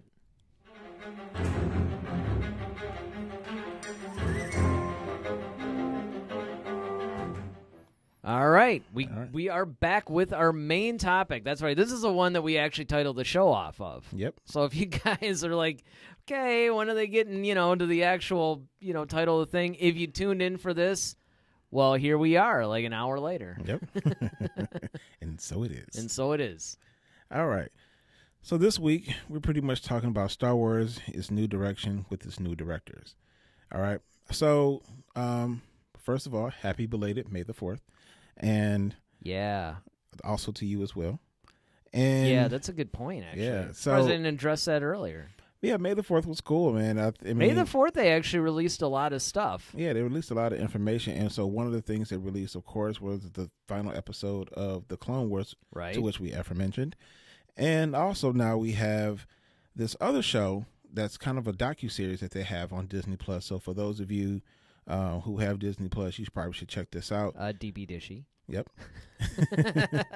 So this would be your time to actually, before you go to the Clone Wars, this is actually short. You don't have to go through like 7 seasons. Right. So they actually aired the first episode of Star Wars Gallery. Revenge of the Sith. Oh, yes. Sorry, I had to put it up there, man. It was just too funny. Yeah, so Star Wars Gallery is a kind of behind the scenes look at the show The Mandalorian. Mm-hmm. And it pretty much focuses on all the directors who actually played a part of the opening season, which would be Jon Favreau, there's Taika Waititi, Dave Filoni, Deborah Chow. Deborah Chow. The guy's name. That other guy. Yeah, he Robert something, I think. he has that long. There we go. Huh? What are your Star Wars news people? No, Always remembering those things, right? But yeah, I mean, there's a lot of different. There's a bunch of different directors. Yeah, it's like a table full of directors. Yeah, and it was really, really cool and really, really interesting just to kind of hear, where they got these particular directors from, what they brought to the not to the franchise, but to the series. Well, what was interesting to me about it was the fact that you actually got to see the perspective. Yeah. When they were coming in, it's like, what was their perspective? What was their experience with Star Wars? And then also hearing some of the actors comment on their being directed by some of these different directors. Right. So, you got Pascal being he's being the focal point of this whole show. But then you got okay, he has to add the benefit of working with all of these directors. Right. But only, let's say Gina Carano only had to deal with Deborah Cho on her particular. Well, no, she wasn't actually that one. She was the other one. But Deborah, I thought didn't she do 2? She might have done 2, but I'm trying to think of the lady with the red hair. She did the one when they were on that kind of. Oh, you're talking about Bryce Dallas Howard. Thank you. Yeah, Ron Howard's daughter, actually. Yeah, so she actually, did a lot of different things with that, and she actually directed one of my favorite episodes, and that was the one with Gina Carano when they were on that Vietnam-ish type planet, and then those huge walkers came up. Yeah, the ones with the red eyes. Yeah, that man. was so cool, man. So sweet, man, and just how she was directing the action, you could see how she was really physically engaged into it, and you really kind of see okay, what these directors are bringing to Star Wars. That was so great too, how that thing wouldn't step in the. It's like, you're not going to Ewok me, man. Yeah, it's like no, we've been there before. All right. It's kind of fresh on our minds still. Exactly. This is the walker with the red eyes. It's not as stupid. But no, you're right. I mean, seeing what she was able to bring to it, seeing what Taika Waititi was able to bring to it. I mean, there's just so many people that are not only great directors, but they're Star Wars fans, and it's great to see that some of them are coming to the forefront. We got another comment here. Yeah, he said even the behind the scenes stuff has that. Even the behind the scenes stuff has that Disney shine I dislike. So it does give you a peek, but it's all polished, and everyone had the greatest time of their lives working on Star Wars. Well, yeah, I mean, of course you have to clean it up for people, but I mean, I think overall though, when you look at the directors though, I mean, well, I think I understand what he means in the sense of, there's that sheen to it, almost like it's kind of polished. It's not so behind the scenes. It's almost like they produced the behind the scenes a little bit. Mm-hmm. And yeah, I'm certain it wasn't all peaches and rainbows behind the scenes, and I've always wanted to see that side. That would be the behind the scenes of the Solo movie. Let me put it this way. I'm waiting for the books to come out 10, 20 years from now, mm-hmm. and that are talking about behind the scenes of, say, Episode 8, Episode 9. Yeah, now I agree. The behind the scenes, DP Dishy says, look at the behind the scenes for the prequels. It's much more raw. Look, that's the gold standard by which you do any behind the scenes. I mean, mm-hmm. the prequel behind the scenes stuff, those documentaries were fantastic. But remember, though, that this is a slightly different thing where those were more, okay, here's the whole behind the scenes for, say, Phantom Menace. And now we're going to show you every department doing all this stuff. Because this is a TV show that's going over, only 10 episodes. And you can make the argument that it's like a 10-hour movie or, mm-hmm. well, maybe 4-hour because each episode was short. And yeah, and DP Dishy says he understands that. And, yeah, I think they're going for a different feel. But I get it. It is kind of Disney-fied. Well, I mean, of course, but you got to also think about this is a show that just only survived its first season, too. Yeah. So it's let's not just put everything out there just yet. Well, and from what I understand, each episode is supposed to take, like the first one was basically the directors, mm-hmm. giving their experiences and talking. And then the second episode, did they even preview them? No, they didn't tell you which, but I know they're like going to break down like different departments. Like, of course, the actors are going to break down the effects and the design of everything. So, I mean, we still very well may get that, but I think... Well, let's see what they do with this next episode. Because I think they release them every Friday. Yeah, I think you're right. So I think it's every Friday on Disney+. Yeah, I mean, for all we know, it could be out right now. Yep. But, I mean, I think that, you know, when you're looking at the directors, though, I think that everybody has something to bring to the table, literally. Yes. And, you know, and I think that's kind of like... See what you did there. Yeah, you know, and I think that was kind of the whole point, was because, like, you know, like you and I were talking off screen, you know, when you're doing a movie versus a TV show, you know, it's like, okay, like you've always said, like you have maybe 2.5 hours to kind of pack everything into this one particular solid, cohesive film. Yes. Whereas with a TV show, you have more time to kind of flesh some things out, and you can kind of convey a lot of different things, and you can focus on that. So you might have something that has, like, okay, for example, with The Mandalorian, when he went on that planet, the Vietnam style planet, and you could kind of tell, we were thinking like, oh, is he going to have a love interest? Because that was more of a sentimental love thing, but we started seeing that development in him, like, okay, he's just not this completely cold, callous kind of guy. He does have a heart, he does have a soul, and you have time to see that fleshed out. But then you also kind of see, like, all right, someone who can match him. He realizes, okay, you know what? I'm not selfish. I need help. Gina Carano's character helped out. So you got a chance to see that. You know what? I actually like that. I like the fact that the Mandalorian isn't this all-powerful hero. Yeah. Now, sometimes, I have to say, excuse me, I think he gets his butt kicked a little too much. Like, it's almost like they're trying too hard to show, you know, his humanity or whatever. But I like the fact that he's very practical. He's not arrogant. You know, if he has a job and he's like, you know what, I think I'm going to need a hand with this, he reaches out. And that's something that we don't usually see, not just in Star Wars, but in movies in general. You know, usually you get these all-powerful heroes or whatever, and it's, right. You know, you get like Schwarzenegger against an army of Yeah, people. He's running around just destroying everybody. Yeah, right? I mean, not only does he not need help, but he barely breaks a sweat, you know, and I think that this is a refreshing thing that we're seeing, and this is part of the brilliance and some of the subtleties, I think, that you see in The Mandalorian. Yeah, I mean, and there's a bunch of different things, and just seeing how you pulling out a lot of different things out of certain actors and actresses. So, Nick Nolte, you know, playing the Ugnaught, you know, okay, how do you direct that? How do you direct someone where you have that one particular the heist thing when they had all those different and then of course like when the lights are shutting off and the Mandalorian is basically like hunting that guy, like man, that thing was like kind of a horror movie. Yeah, it was almost like a horror movie, but it was sweet though. Kind of reminded me of the Vader scene at the end of Rogue One. Exactly. And so I'm like, yo, like this is like I wanted to see more of that. And so like I think when you getting these different directors on a series, I think that works because it's a fleshed out.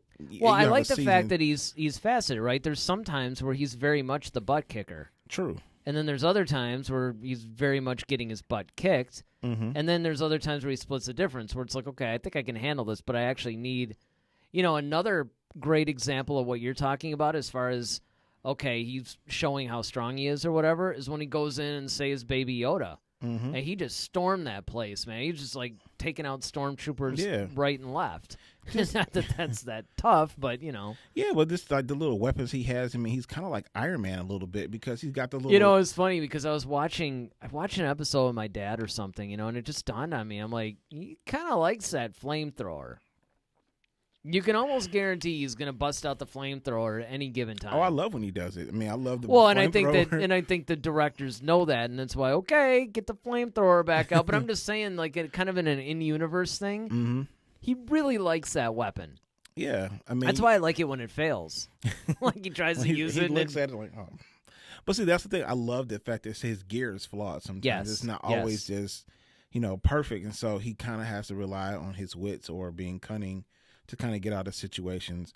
But I mean, like, there's so much from the perspective of like, okay, you know, directing such great talents like, you know, Carl Weathers or Giancarlo Esposito, you know, and they got a super talented cast. Yeah, man. I mean, you know, and I have to say too, it's like every time I think of you know, Esposito's character, it's just so weird to me that, you know, and I told you this when the whole virus thing first started, you know, and I was doing my best to stay home and stay safe. Right.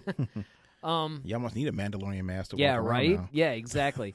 I ended up watching Desperately Seeking Susan, the old Madonna movie, which I hadn't seen in a long time. And he actually played like this street, you know, like salesman kind of guy, you know, like trying to get, you know, Madonna or whatever to buy a watch, and then eventually like Rosanna Arquette's character. You would never know they were the same person. Like, I've got to show you this one. Okay. You know, maybe when we're off or something. You know, you've got to see this, because it's just, if I can find it, because it's just so amazing that this guy has the ability to do this. The range that he has, yeah, sure. Yeah, and that's one thing. That's why I always loved him, because, like, you know, you first I got introduced him to She's Gotta Have It, and then, you know, of course, see him again playing a completely different character in School Days, and then now seeing him in other things, you're just like, wow, like, he definitely has a range. Yeah, he definitely has a range, and he definitely has a cool, like, has that cool kind of persona. And I think, you know, seeing him in Star Wars is like, wow, I never would have thought, but you know what? I know. This is awesome. Like, I when I found you out know, he was going to be in casting. it. It's perfect casting. I mean, this is another example of, you know, once again, you don't really know. Like, you know how a lot of times, and we would see this on other people's Star Wars shows, like Campy is Show and all that stuff, where they would, you know, say like, oh yeah, okay, here's who we would cast in, you know, whatever movie is announced. But then they end up casting the roles, and you're like, you know what? Yes. Yep. I can't imagine anybody else in this role now. Well, yeah, and you brought up a point earlier, you know, off camera about, you know, the comparison between 24 and... oh, yeah, I did want to mention that. Yeah. Good move. So, yeah, man, I mean, like, you know, just the comparison on how you do certain shows, you know, like, okay, as far as the directing, like, fleshing out stories, like, okay, do they flesh out everything... Like, for The Mandalorian, is it based upon a season, or is it a whole story arc like Cobra Kai, which we talk about a lot, where that's kind of like a continuation? And, you know, with Cobra Kai, basically, you know, for anybody unfamiliar, basically what they did was they continued the story of the Karate Kid like 30 years later or something, but now it's more like from Johnny's point of view. And the thing that's cool is the guys that created the show were, much like what we deal with in, you know, in these latest Star Wars stuff, the creators of Cobra Kai were like ultra Karate Kid fans.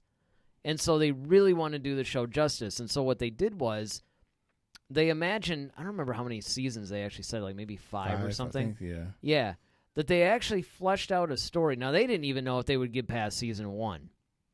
But they fleshed out a story where they know exactly what happens plot-wise and everything from season 1 all the way to 5 or whenever they want to end it.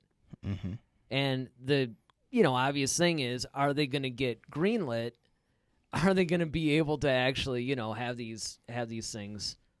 Are they going to be able to be renewed basically from season to season? Now, something like 24, they do it a little bit differently, where it's not like they know, you know, between season 1 and 7 everything that's going to happen. But what they do is they come up with these stories. You know, okay, here's season 1. Here's where it begins. Here's where it ends. And then they do season 2 that way. So it really depends on what they want to do with The Mandalorian. Are they actually fleshing everything out? So I think they said, I know there was something that we had read once where they said something like they'd like to go 5 seasons of this show. Yeah, I mean, I think that... I guess depending on where they go with the, I guess you ultimately have to figure out what the ultimate story is, to figure out like, okay, if it could go 5 or should it go beyond 5. Well, and I think that they know. The problem is we don't know. You know, they, I think, do, and it's, yeah, you know, and this is where all these studios actually have this issue, because when something is wildly successful, you want to keep it going. But if you only intended it to be like a finite amount of seasons, like, okay, I just want this to be like, say, a 4-season thing, okay, the studios are going to pressure you to do 5 and 6 and 7, right? But as the creator, you're like, no, because then it's going to get stretched thin. I mean, how many TV shows have we seen where you're like, man, this used to be one of the best shows, but it's getting a little, tired because writers are just running out of ideas. It's almost like they're going more seasons than what they should. And it's just like I was watching, I've been watching The Last Dance, the whole docuseries on the Chicago Bulls, the 98 championship run they had. And Jordan was riding along in the car, and he was being interviewed by Ahmad Rashad. And, he brought up the fact, it's like, a lot of these guys like Patrick Ewing and everybody says like, oh, I want to play basketball until they have to carry me off the court. He's like, no, forget that. He was like, I want to leave when I'm ready. Like, I still have other stuff I want to do. I just don't want to just, and I think that's the best way to get, and that's what made Jordan so great, and he preserved his legacy, is that he got out pretty much when he wanted to, and he got out at the height of his. Well, and Shaq's done the same thing. Yeah, it's like you don't wait too long to the point where now you just become the useless guy, the old man, run up and down the court, and you just. Yeah, you don't want to be that guy, and you don't want to. I mean, I would think anyway, you wouldn't want to compromise your legacy, right? And I think that's what you have to do with certain shows, movies, and things like that. Like, okay, yes, it would be cool. Yes, we want to see more, but you know what? If you don't have it, you just don't have it. Well, perfect example. You and I were very concerned about the fact that they're thinking of bringing Frasier back. Mm-hmm. Now, on one hand, if they had announced that in, say, 2006, I might have been all for it. 2020? I don't know. Yeah. And, I mean, that's probably my favorite show of all time. But as much as I want to see continuing adventures and I want to revisit these characters, you're saying, why would they do that? You're talking about Frasier, I assume. Yeah, it's because everybody wants that character back, but again, it's kind of like it's at a price, and that's what I'm saying. It's like, on one hand, you and I used to, all the time when we were working together, we would watch Frasier during lunch, and, you had 11 seasons, so we would watch, every day we would watch an episode, and then when we got to the last episode of season 11, go right back to season 1 again, and we did that for like years. 3 or 4 years in a row. Yeah. Every day. And never got sick of it. Because it was just a thing. And exactly, it's just like DP Dishy saying, I like the original show, but I can't see it working today. And that's the problem, is the fact that if they had continued it a couple of years after it went off the air, like it went off the air in 2004, I think. Yeah. Somewhere around 04, 05. If they had done it in, like, say, 07, then I could have seen it. Or even 10. Even 10. But I think, to that point, I think that, like, okay, what relevant stories could you tell? And it's like, would they still have the same energy? That exactly. And the writers, could they still come up with, like, a new platform from him to ride off on? Exactly. And this is the kind of thing that's dangerous, and this is what I fear happens when you get a Mandalorian or you get some successful show. The tendency is, on the business side, hey man, let's drive this into the ground, milk it for all it's worth. But you're going to suck the energy out of, and you're going to tarnish Star Wars more than it already has been. Yeah, and a lot of times by the time you realize, the problem is by the time you realize that you don't have anything, okay, well, that was a bad episode, and all right, maybe that one season was a fluke, but next season will be. So you wait until 3 or 4 seasons after your prime, and it's like, it's been done, but you guys just keep pushing it. Yeah, look at what happened to Game of Thrones, and it's true. It is absolutely true. Now, I'm not really, even though this might start a whole nother chat thread, but I actually didn't hate the last season as much as a lot of people did. Mm-hmm. I do think that a lot of decisions that were made were bad, and it wasn't good as it could have been, and it certainly doesn't stand up to the previous ones. Mm-hmm. But, overall, and who knows, he's still writing the last, book or whatever, but yeah, I mean, it happened to that. It happened to a couple other really big series where, is going along strong, and then pretty soon you can start watching some episodes and you go, you know what? They really should have stopped it. Yep. They really should have stopped after, whatever season. And that I would hate for that to happen to any of these things. But here's the thing. So we have these guys that are talking about The Mandalorian. They're talking about all this stuff. And yeah, you're right. It was illogical in places where you couldn't ignore it. And that's what I'm afraid ends up happening. And this is what happens when you have any kind of a series that goes on a long time, is that as a writer, on one hand, you're afraid of repeating yourself. You don't want to rehash the same storylines. Right. But see, I think also the thing is people are all about being progressive, just in the world in general. And I think that's great. Being progressive is cool, but you can't be progressive too soon and too quickly. And I think a lot of times what happens is that people sometimes get ahead of themselves and they're like, oh, we can do this and we can do that. And it's like it takes away, just like when people like try to shoehorn stuff in, or they try to, explain this and try to, make it grand. It's like sometimes things just need to remain simple. Yeah. Just, you know what? It's kind of like, let's not, just. They actually get away with what, of doing it. They get away from what actually made a show great. Exactly. You lose that formula. Exactly. And to DP Dishy's point, it's like at the end of the day, it is just a TV show. And that's, that's true. But for me, it's kind of like when a story goes, when a story actually goes a little bit off the rails, I guess you could say, when you've invested in it. Because my problem is, look, I get that things are just a TV show. Just like, look, Star Wars at the end of the day is just a movie, and yet here we are with this whole podcast, show that we've got, because it actually touches you in a way, and it speaks to you. It's not just entertaining. It penetrates you, binds you, binds the universe together. It surrounds us, and oh yeah, crossing over, but. It's like on one hand, yes. Here's where I definitely agree. These people that actually get, like, I remember when the whole Game of Thrones finale and stuff hit. Oh man, the backlash.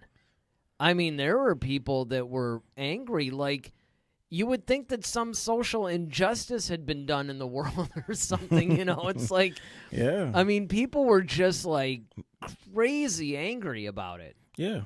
And that's because you took something that was so beloved. Because they loved it, and that's the thing. It's kind of like that is the ultimate, I think, compliment to any TV show, movie, or book, or, whatever it is that when you get people that emotionally invested, and then but here's the thing, though, by the same token, you can't please everybody. If you got, millions of people watching something, look, I don't care what you do, somebody's not going to like it. True. Now, of course, out of 1 million, if 900,000 don't like it, you do have a little bit of a problem. That's true. But now, here's what I like to do with this, because when you came up with this topic, I thought it was very interesting, because even though the catalyst was The Mandalorian and the directors getting together, seems to me like Star Wars might be actually going into a new direction. If we have all these new directors and they're exciting, they're bringing some fresh perspectives into the Star Wars world, are we then actually going to get a brand new direction for Star Wars? Now, to kick things off, let me just say very quickly, I think so, because you're not tied down to the Skywalker saga anymore. True, yes. I think the Skywalker saga, although we love it, I think it's also its biggest hindrance, because you keep going back to the well, as they say. Yeah. So I think that's part of the problem, is this, because it's like, all right, no different than, and like Harrison Ford said, like, all right, I believe Han Solo's character, the character of Han Solo, doesn't have more to give, really. Okay, I'm gonna be honest with you. I've sometimes actually fantasized / daydreamed about this. I would love to actually find a way to get Harrison Ford to Skype in or whatever to our show. Because I understand what he's saying. I really do. I get it, and from his perspective, I can understand what he's saying. But it's based on the fact that he thinks that, number one, Han Solo is a two-dimensional character. To me, he couldn't be more wrong. And secondly, he's right that if he wants to say that Han Solo served his purpose or whatever, and so him sacrificing himself, he's right in the sense of, here you had this selfish guy who was only looking out for himself, and the ultimate way for him to go would be to sacrifice himself, almost like showing this redemption of Han Solo, really. Mm-hmm. I get that. But if you actually read the old Legends novels, and if you read, of course, even the new canon novels and some of the comics, you can plainly see that there's a lot of depth to his character, and there's a lot more for him to do. Somebody just needs to convince Harrison Ford of that. I would like to be that guy. Of course, the truth is, if he actually, if we had him on the show, I would probably just... Yes, Mr. Ford. Yeah. And then I'd probably be like, totally, I agree, man. All these people that say, and just my luck, he'd be like, well, I was watching the other... Right. your podcast the other week, and, it's... Yeah, but I had the same attitude. Exactly. But and I mean, I get that too. But it's just one of those things where I really honestly think that, even though I understand his perspective, I don't think he's right about it. But at the same time, to your point, it is true that you do eventually have to move past all these things. You can't just keep, okay, now we're going to do the further adventures of Wicket, and now we're going to, you know what I mean? In the words of Kylo Ren, let it go. Let the past die. Let it go. Yes, let's complete the story, bookend it. I can't understand why people... I mean, I do. It's a nostalgia thing. It really speaks to my generation because, I'm the one that wanted to see all the Luke, Han, and Leia stories for 10 movies. Well, yeah, I mean, we all love, because this is the foundation of Star Wars, and this is what we know. You know, and I think the problem is that, everything, if you really think about it, Star Wars hasn't moved in any other direction until now, if you really think about it, because it's like, all right, you have the original trilogy, cool. Then you got the prequels. Okay, well, we're still talking about Anakin. We're still showing Obi-Wan. We're still talking about Yoda. We're still talking about Leia, so, okay. Then it's like, all right, you get Rogue One. Okay, you're still talking about that same time period. It's just right up against Episode 4. Well, okay, we get the Solo standalone movie. Once again, another original trilogy. Well, it's kind of like what you're saying. It's like a lot of this stuff is, okay, we're getting, here's what happens in between. So from a certain perspective, it is new. Mm-hmm. And you're introducing characters, of course, throughout this, but it's still anchored to the original story. So, of course, now you get like the prequel, the sequel trilogy. Now it's like at some point we have to cut that tie, because it's like, all right, and I think that's what everybody had their own respective film, and everybody was supposed to kind of just float away with the rest, so to speak. But I think, that's why I'm so excited for everything else, because I think this is going to be able to finally give the Star Wars fans a chance to kind of fall in love with it again from a different perspective. It's kind of like that girlfriend that you had in high school and you loved her so much, but then you broke up, and then you run into each other at a bar 30 years later, and you're like, man, I just fell in love with you all over again. But for the new you, yes, we can remember this about the old times, but like this new you is awesome too. And I think that's where we're really kind of going with Star Wars, with this new High Republic. I think that's where we can go with more things like The Mandalorian. I think we can start showing other aspects of Star Wars, the Cassian Andor stuff. Well, now this is proven, and I'll tell you how I was able to prove that to myself. There was a book that came out, and I've mentioned this on our show before, but there's a book that came out, this is during the Legends era, and it was called I, Jedi. Mm-hmm. And it was actually, I believe, not entirely sure, because, like I said, I didn't read every single book in what's now Legends, but I read a lot of them in the old expanded universe. And This particular book is one of the first that had no characters from any of the Star Wars movies. Mm-hmm. You know, it actually followed this guy who was a Jedi. And, you know, if we were talking about him now, he'd be more like a gray Jedi. He sort of left the Jedi Order, but he was still a Jedi. And it was a really cool story about him kind of coming to terms with, you know, who he is and all that. And I remember he actually had this weird dual crystal lightsaber or something. And what he could do with it is, like, you know, he would ignite the blade or whatever. But then if he needed a little, he could hit another button and it would go out further. Mm. So it'd be like a longer blade or something. I remember that was just kind of weird, but it was kind of cool. But anyway, my point is that it was proof to me. You know, when I got done reading this book, I'm like, you know what? This is one of the best Star Wars books I've read, and it contained none of the original characters. Yeah, because you don't have that expectation of them. You don't have.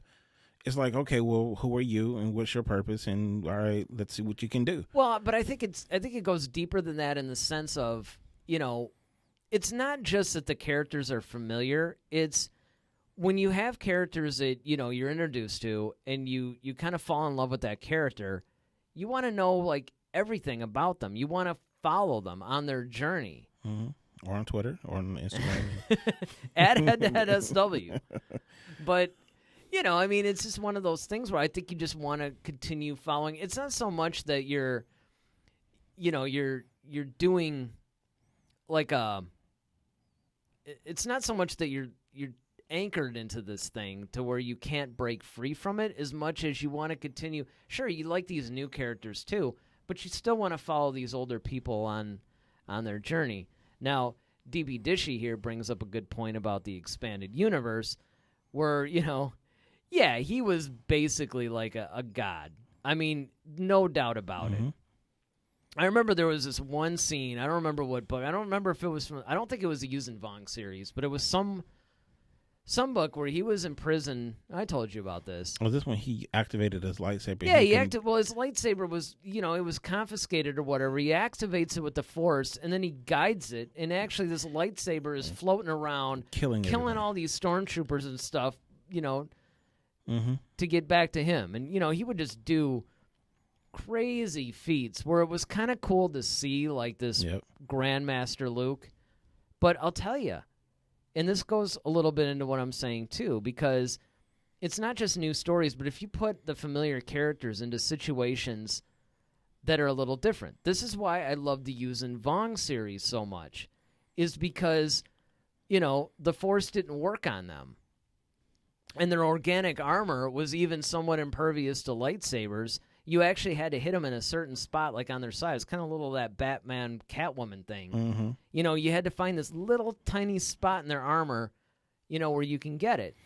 So you had these guys that, you know, you had this like way overpowered Luke, and he was useless against these guys. See, here's what I would love to see. I would love, like, okay, if we were to do, like, let's say, because I love the animation stuff. Like Clone Wars, Rebels, love it. Right. What I would love to see, and I know this kind of sounds a little bit hypocritical, but honestly, this, to fill in the gap for a lot of people, because I think there's so much that went on.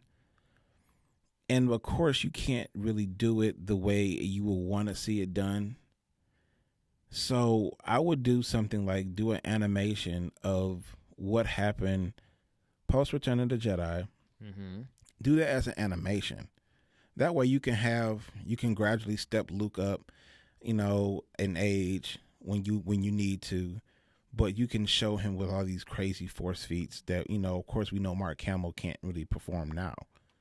That way that would kind of, okay, we could kind of get that. Well, it makes sense though. It's a voice actor, right? He could do the voice. Jeez, they could get Harrison Ford to do the voice and get some, you know, Carrie Fisher sound alike. Yeah, and just get somebody to do that, and then... No, I agree. So basically what you're saying is do all the continuing adventures of Han, Luke, and Leia or whatever in animation. Right. But then explore new characters and stuff in the movie, and then maybe they work their way down into some animated stuff. Exactly. Oh, I think you should replace Kathleen Kennedy as... Just saying. Yeah, well, you know, I wouldn't mind the salary. You got that right. Somehow I'm around, I'd be okay and I can do with it. Star Wars like every day. I mean, how awesome like that? That would be the perfect job. You just Yeah, it really would. pay gobs of money. Well, that's honestly to do why Star Wars every day. I kind of hope that, this is why I would like this show to take off. If you guys are watching, tell all your friends about this show because, my eventual goal is I would like for us to be able to do this full time even, and even create more Star Wars content, book reviews, all kinds of, all the stuff I've been threatening for us to do for a while. And we will, because, now that, Twitch is like the perfect format for that kind of thing too. And, our YouTube show too. DP Dishy said Mark Hamill does a pretty decent Harrison Ford impression. Oh, yeah. His Harrison Ford impression was hilarious. I remember seeing it, on YouTube. I forgot which talk show it was. Yeah, I think it was it Could have been Kimmel? Yeah, I think it was Kimmel. Yeah. It was funny. And what was funny was there was a follow-up where on the same show, when Harrison Ford was the guest, they played it for him. Yeah. And I forgot what he said. It was pretty funny though. Yeah. But I mean, that's what I'm saying. Like, I think that's a better use of that because I think for those people who love Han, Luke, and Leia, and they really want to see, like, okay, what was going on, and I think that's a perfect medium to tell those stories and flush all that out so that it bumps up against maybe Force Awakens or something like that. And then, okay, now we have this in the actual cinema world, we can focus on these new characters, in the High Republic and stuff like that. And then once that kind of catches fire and once we kind of really get invested in those characters. No, I like that. Then you just filter it down. Yeah, because then they become like, because how we always find like, okay, oh man, this great comic came out and it continues the story. Well, that's all animation is. It's a live comic, really. Sure. So just do that. Sure. That's what I'm saying. And now you have like these whole series if you want to do a Vader series or something like that. But now let's go further then, since this is kind of the new direction of Star Wars that we're envisioning anyway.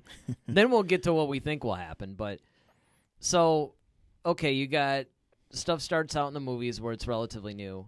Then it filters its way down into an animated series, along with all the other, we'll call it legacy stuff. Where do you see then live action Disney Plus series fitting into that?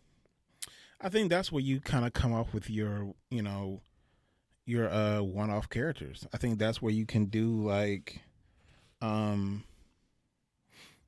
certain characters, would create like, okay, like I said, Cassian Andor, the Mandalorian.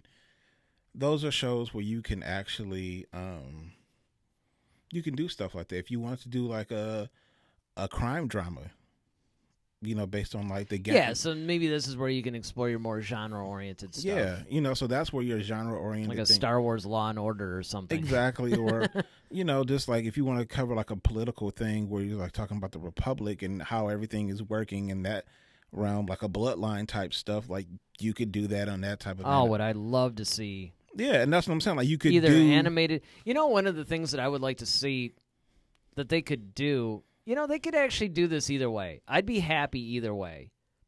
Whether it would be, say, a standalone Disney Plus feature film. So it's not like an actual feature film, but like it's Netflix. Like a Netflix Yeah, original kind of like a type Netflix original movie. Exactly. Like something like that. I could see it like this, or I could see it as an animated movie. Kind of like the first Clone Wars was. And that is if they would take some of these novels, like Bloodline, like Dark Disciples. Was it Lords of the Sith? Aftermath trilogy. Yeah, if they actually made animated films, basically feature-length animated films out of these novels. Yeah, I really think that it would do a couple of things. Number one, I think it would breathe new life into the Star Wars universe because these are such great stories. People aren't, one of the complaints that everybody has is that, well, why do I have to read a novel or a comic to find out, or my favorite thing that I like to pick on, why do I have to play Fortnite to actually hear Palpatine's speech about when he came back? Mm-hmm. Well, see, yeah, and that's what I'm saying, and I completely agree. And I think that's why I'm saying because, like, takes, for example, so there was a period of time when, like, I really fell in love with like all the Now, of course, we have like the whole Marvel universe right now, Right. but you know, they also have like these great like animated movies that are Oh, released. yeah. You talking about the like, Marvel stuff? Yeah, the Marvel and the and DC. yeah. That's what I'm saying. Like Suicide Squad, started off as a Mm-hmm. cartoon, so then that eventually became a movie. Yeah. They had a bunch of different things, and that kind of those type of things have reinvigorated a lot of the different things that we've seen today. Mortal Kombat just did one, Scorpion's Revenge. Mortal Kombat hasn't been talked about in a while, but they released this whole new animation that's What really that's cool. funny about Mortal Kombat, though, is like it quietly comes up. Like they have, what is it, Mortal Kombat 11 or something that's out? That's it's probably like 13 or 14. Yeah, I mean, crazy. it was just, it was released not that long ago, and Mm-hmm. you don't hear about it much, but yet it's still relevant to, today, so. Yeah, and that's what I'm saying. I think that when you start looking at different mediums where you can actually expand, but you just got to know which one deserves which type of attention. So I think your genre-based stuff is going to be good because that's kind of how Disney Plus is. All those streaming things are kind of set up anyway. Like when you go on Netflix, it has action, drama, horror, blah, blah, blah, blah.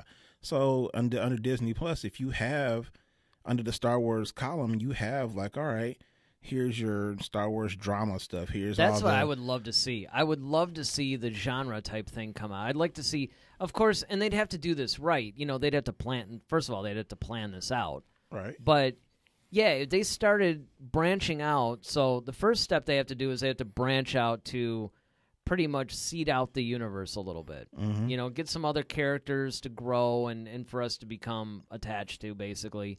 Then they can start maybe breaking it up into genre stuff.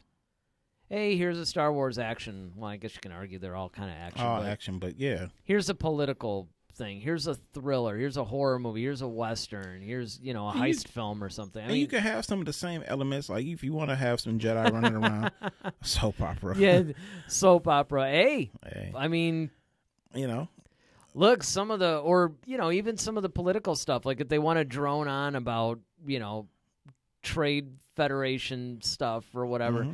I personally actually liked a lot of the political stuff in Star Wars, but sure.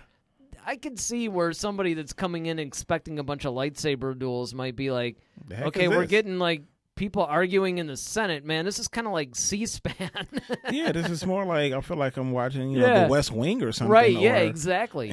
But that's what I'm saying. But that would be cool, like a West Wing style Star Wars thing. Yeah, that's what I'm saying. Like when you can see the politics that's kind of going, how things are moving into like the war. Like if you want to take the Clone Wars from the political side and see how that's being done. And the genre stuff is another thing that they could do if they wanted it. If they got to stick within the whole Skywalker timeline, they could do that by putting a spin on it. I mean, let's face it, we were joking about the romantic comedy thing. We got really close in Attack of the Clones. That whole like middle section. Yeah. They're having a picnic and all this stuff, and I'm going, really? Whoa, dude, this is getting into Nicholas Sparks territory here, like The Notebook or something. It's like, yeah. I mean, granted, they did have to establish, the love, the love and everything, and to get to the whole betrayal part and the fear of losing her and stuff like that. I get that, I do. I'm just saying that tone shifted really quick. Yeah. And that's what I'm saying. But see, in the show like that, like, you can show like, okay, and that's what we mean by perspective, because like you can take the same timeline and show like, okay, Anakin and Padme just on the political side. So like Anakin comes back from an assignment. He's sneaking around trying to spend time with Padme. They have to hide, but she's talking about... you could do a whole like romantic, maybe not necessarily romantic comedy, but it could be kind of like those romantic type, chick flicks, basically, right? You could do that because here's the thing. Almost like a Lois and Clark. Yeah, because you can, as a Star Wars fan, you don't necessarily have to watch that. Like, it's not necessarily furthering the canon. I mean, it might enrich it a little bit with some information, but, you could do that. Okay, so DB, George himself said it was a kid's movie, so I could justify disliking all the galactic interplanetary politics. Yeah. Yeah, and I mean, this is the problem, by the way. This is a good time to address this. And I've said this before, that what happened with Star Wars, again, this is the danger of when you have something that ages. It's 30, 40, going on 50 years old now, is the fact that when it first came out, it was a kids movie. Then those kids grew up. The prequels come out. The kids that grew up with the original trilogy bash the prequels as being too kid-like.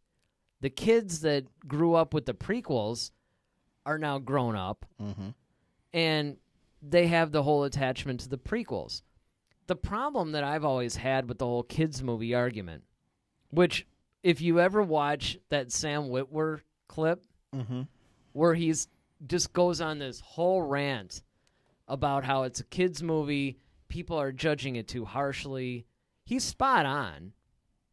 I mean, have you seen it? It is the funniest thing ever. We got a lot of things that we have to watch after this show. But one of the things that he makes such good points, and I agree with everything that he says, basically, but here's the counter to that. Star Wars, whether it was by design or, let's face it, by pure accident, George actually created this very vast, rich, deep universe that you can definitely have a lot of adult themes that adults would enjoy. Sure. I mean, but you got to look at it from the standpoint, like, look at most of the things that I can say you and I grew up on. Let's take our cartoons, like Looney Tunes. Like, okay, of course, Looney Tunes is created for children's entertainment, but they contained a lot of adult jokes in it. Why? Because they know parents have to get dragged to go watch Looney Tunes with their kids. Yeah. So when you look at something like Star Wars, it's like, yes, it might have been designed for kids, but they actually had to put things in there that adults could actually vibe with. And so you know what? That was the smartest thing in the world. That's how the family environment comes to be. That's why it's a family movie thing. That's how you make gazillion dollars. Exactly. Because, everyone's included. Exactly. Because the 7-year-old wants to see it and the 40-year-old wants to see it. Absolutely. And this is one of those things that, but again, the other part of it, though, is that you have that intended audience that grows up. More people are watching it. So you actually have this whole thing to where it's tough to know what to even make it. You can't just say Star Wars is a kids movie anymore because you have too many generations that have grown up on it. Everybody's all different. Look, I'm about to be 50 years old this year. And I grew up on Star Wars. I was like that first generation. That's why when two fans, two generations, all things Star Wars, our whole tagline. Didn't you see? You're like right down there. So I'm one generation. You're more like the prequel generation, or like maybe a hair before. So, you have to understand the fact that now you got to just make Star Wars. You have to actually start making Star Wars stuff for specific audiences now. And they did that with Star Wars Resistance. They said, listen, all you guys that are about to bash us for this, understand this is a kid's cartoon. And so what do you have? You have people coming up, and saying things like, oh, man, that Star Wars Resistance thing is some little kiddie thing. It's like, well, yeah. It's still good, though. I mean, there's still a lot of things that you can get out of it. But, yes, just understand it's themed towards kids. But even though, like, the books, I mean, they have, like, kid Star Wars books. Right, the young adult books. They even got, like, the little kid, like, like BB-8 and Me or something like that. And then they got, like, the young adults, the young teenage Jedi almost stories that kind of deal with Padawans and them growing up. Because why? Because young adults can relate to that character. And then, of course, they got, like, the different stuff like Bloodline. That's for us, for people who care about politics. And kids who are in like 8th grade, they don't care about politics. They don't care about who's running for student government. I mean, the thing is that, and that's a good example, too, because that book was really deep. I mean, that really goes into, once the whole, I mean, it was going along pretty good, and it was chronicling, really, it was mostly like Leia's story after Return of the Jedi, and kind of like focusing on her whole rise in the New Republic. And it was that big turning point, of course, was when it came out that she's Vader's daughter. And everybody instantly turned on her and, tried to get her out of the Senate and all this stuff. And, I think a few people tried to kill her or whatever. And it was interesting to see because in the old expanded universe, which is now Legends, they basically, there was like a group, the Nogri, I think was what they were called, and they were like this, they're sort of like these Force-sensitive beings or whatever, but they had worshipped Vader. And so they swore their allegiance to Leia. They were kind of like Leia's royal guard now. Mm-hmm.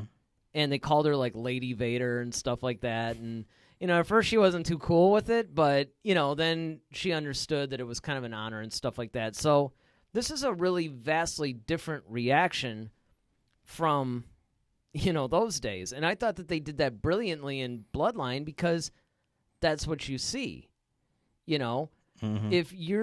If your dad was like this monster, obviously you're gonna, if you find out that, it'd almost be like if like Hitler's daughter or something, right, was in government in Germany and everybody found out about it, they'd be like, mm-mm. Yeah, exactly. Dishy said it was perfect. The light side and the dark side were in balance when the prequels wrapped up. Yeah. That stuff will always be canon in my heart, LOL. Yeah, he's talking about the expanded universe on that one. And yeah, absolutely. It's funny about the expanded universe because they actually will bring stuff into canon, to like new canon, which I think is kind of cool. Obviously one of the most, I guess, obvious examples is Thrawn. Mm-hmm. And they changed him up a little bit. But I still think that the Thrawn of the old expanded universe was better. But the one in Rebels was pretty cool, though. But yeah, I mean, they kept enough of his original thing that DNA, that it's cool and it's satisfying. And I really, the Thrawn novels are actually really good. They have been getting mixed reviews, but I really enjoyed them. I particularly enjoyed the third one, Treason. I thought that was really great. In fact, I may have actually written a blog on it on our site. I know I'm pretty sure I did for the second one, but I may have done it for the third. Yeah, I just think, I think with Star Wars, I think you really do have to literally expand the universe, but I think the way that you expand it now is, you're giving people choices now.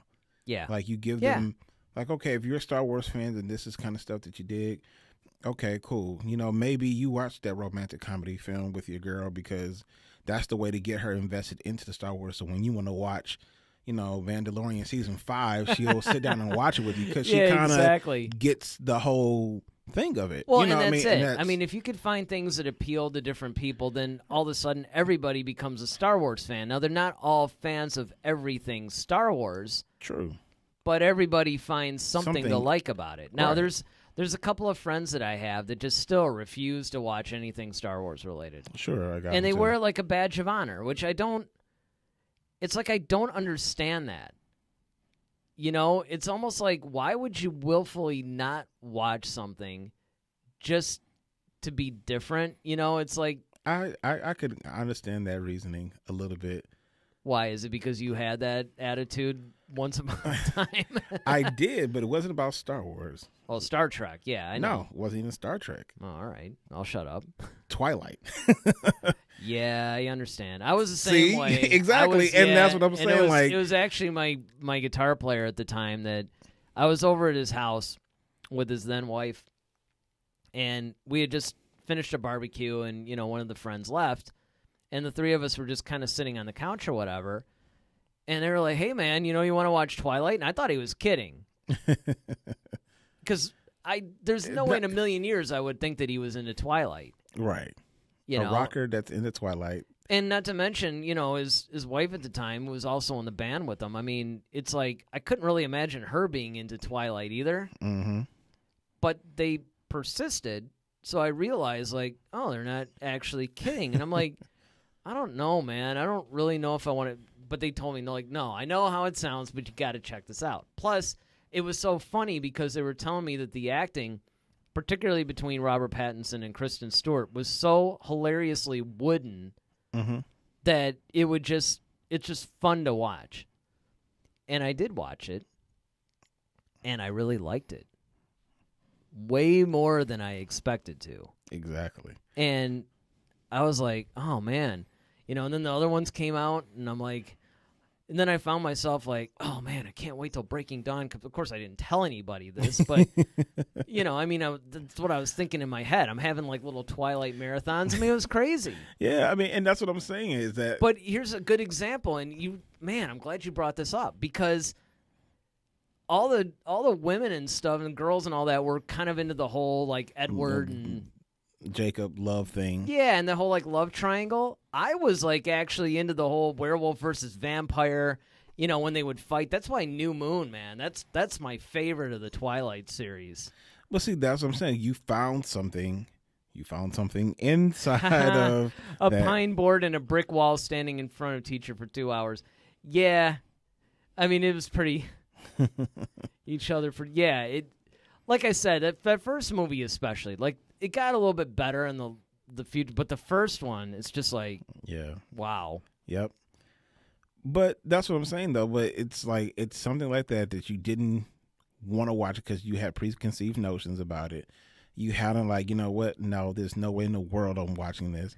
And then like, okay, fine, somebody convinced. And then you're like, well, this isn't as bad as I thought. And then, all right, I will grant you the preconceived notions thing. I'll give that one to you. That could very well be what it is. Yeah, and a lot of people is like, okay, science, because people think Star Wars is like Star Trek, and they couldn't be they couldn't be more wrong. They're completely different. Oh yeah, and that's what a lot of people kind of think that it is. Well, and that's why it's really funny because. And I was a fan. I was always more of a Star Wars fan than Star Trek, but I do love me some Star Trek now. Oh, yeah. And I've grew to love Star Trek. In fact, she's going on about, like, Twilight.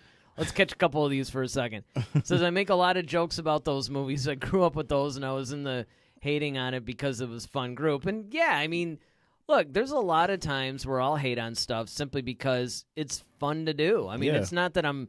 like vehemently against the movie. In fact, sometimes I'll hate on things that I'm a fan of. Mm-hmm. But, it's kind of fun to do. There's a rock metal website called blabbermouth.net. It's kind of like the CNN of metal news and stuff. And, I mean, the comments are all about just making fun of every band they talk about. Mm-hmm. And it's fun.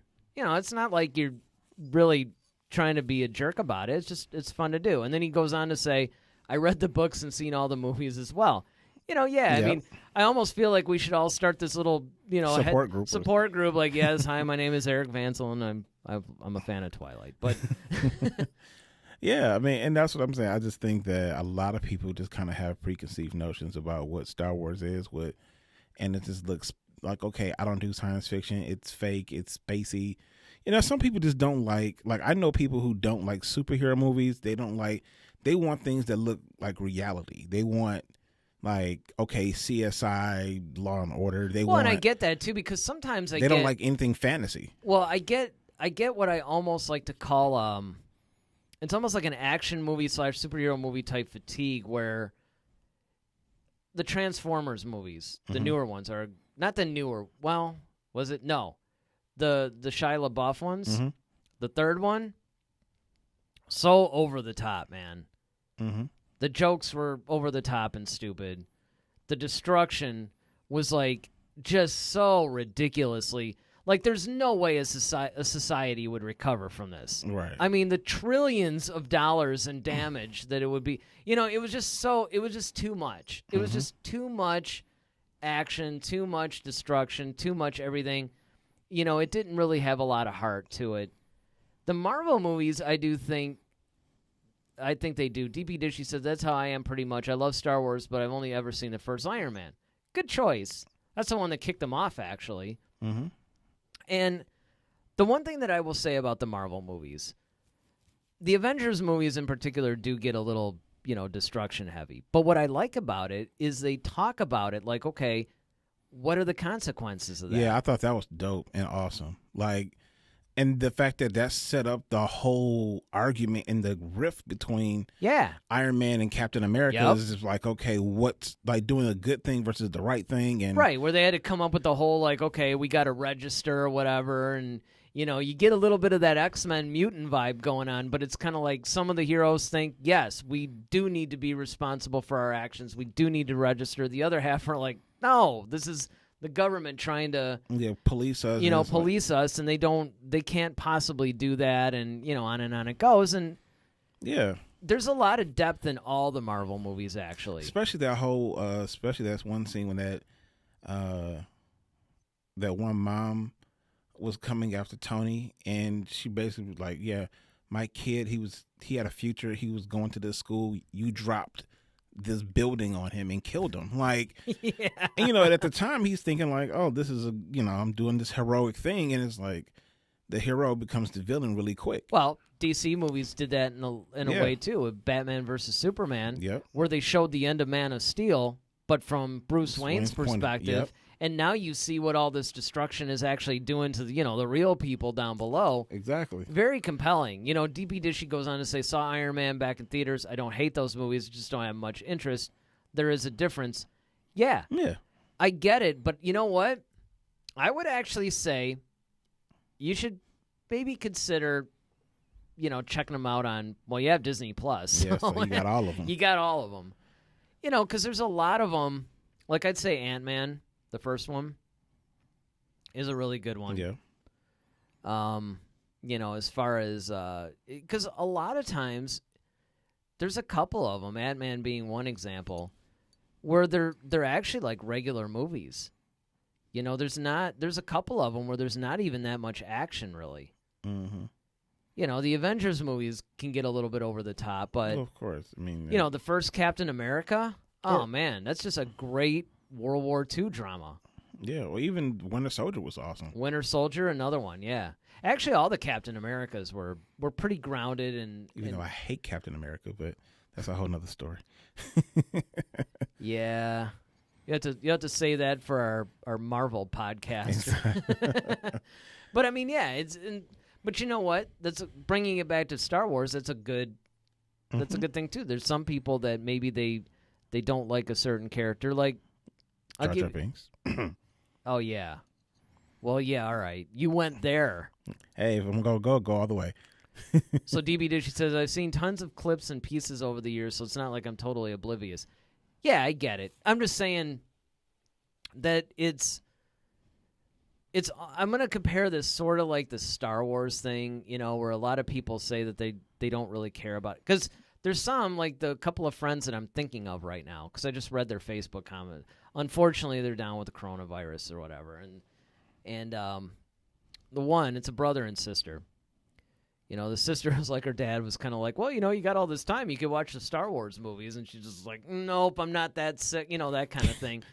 That's bad when you'd rather have the coronavirus than watch Yeah, it's like, even though you have nothing else to do, and for that reason, I don't think I would introduce her to episode 1 right away. It's because of Jar Jar, right? Right. But the thing is that it's kind of like, there's a preconceived notion sometimes. And sometimes it's just a lack of interest or whatever. But I think that some of the Marvel movies, maybe not all of them, but I think some of them might surprise a lot of people. Mm-hmm. And I think the same thing as Star Wars. I think that people that come into Star Wars with a preconceived notion of what they think it is might be surprised when they realize like how much depth there is to it. True. And in the classic themes and things. Because look, this is why Star Wars is so popular. This is why we're talking about. I mean, the thing came out in the first one in like 1977. It's 2020. Mm-hmm. Here we are in 2020 still talking about Star Wars. Yep. So it's just cool. So he goes on to say, there's also just my personality. I don't watch movies at all unless I'm super interested in it. And you know what? With ticket prices the way they are nowadays, I don't blame you. Yeah. The other thing is that, it's nice to see that somebody is discerning. Mm-hmm. Because I go back and forth. I like to be discerning about, what I see and stuff like that. But I also just like going to the movies. A lot of times, I just like the experience of it. A lot of times I'll go see, anything because I'm in the mood to go see the movies. But that said, the movies that I keep returning to, like when I saw Jojo Rabbit, I was blown away by that movie. There's actually a couple of movies that I had seen that I didn't really expect that much from. And, I couldn't believe it. Like, I'm actually sitting in the theater going, I can't believe how good this is. And I remember having that reaction sometimes, and that's so rewarding. And I think sometimes people are just, and this is why some of these mindless action movies, turn into blockbusters or something, is because people aren't discerning enough, in my opinion, sometimes. All right. You're like, all right. It's like, what were we talking about again? Well, I think it's time to go to your favorite segment, actually. Is it? Yes, sir. You making me go to my favorite segment?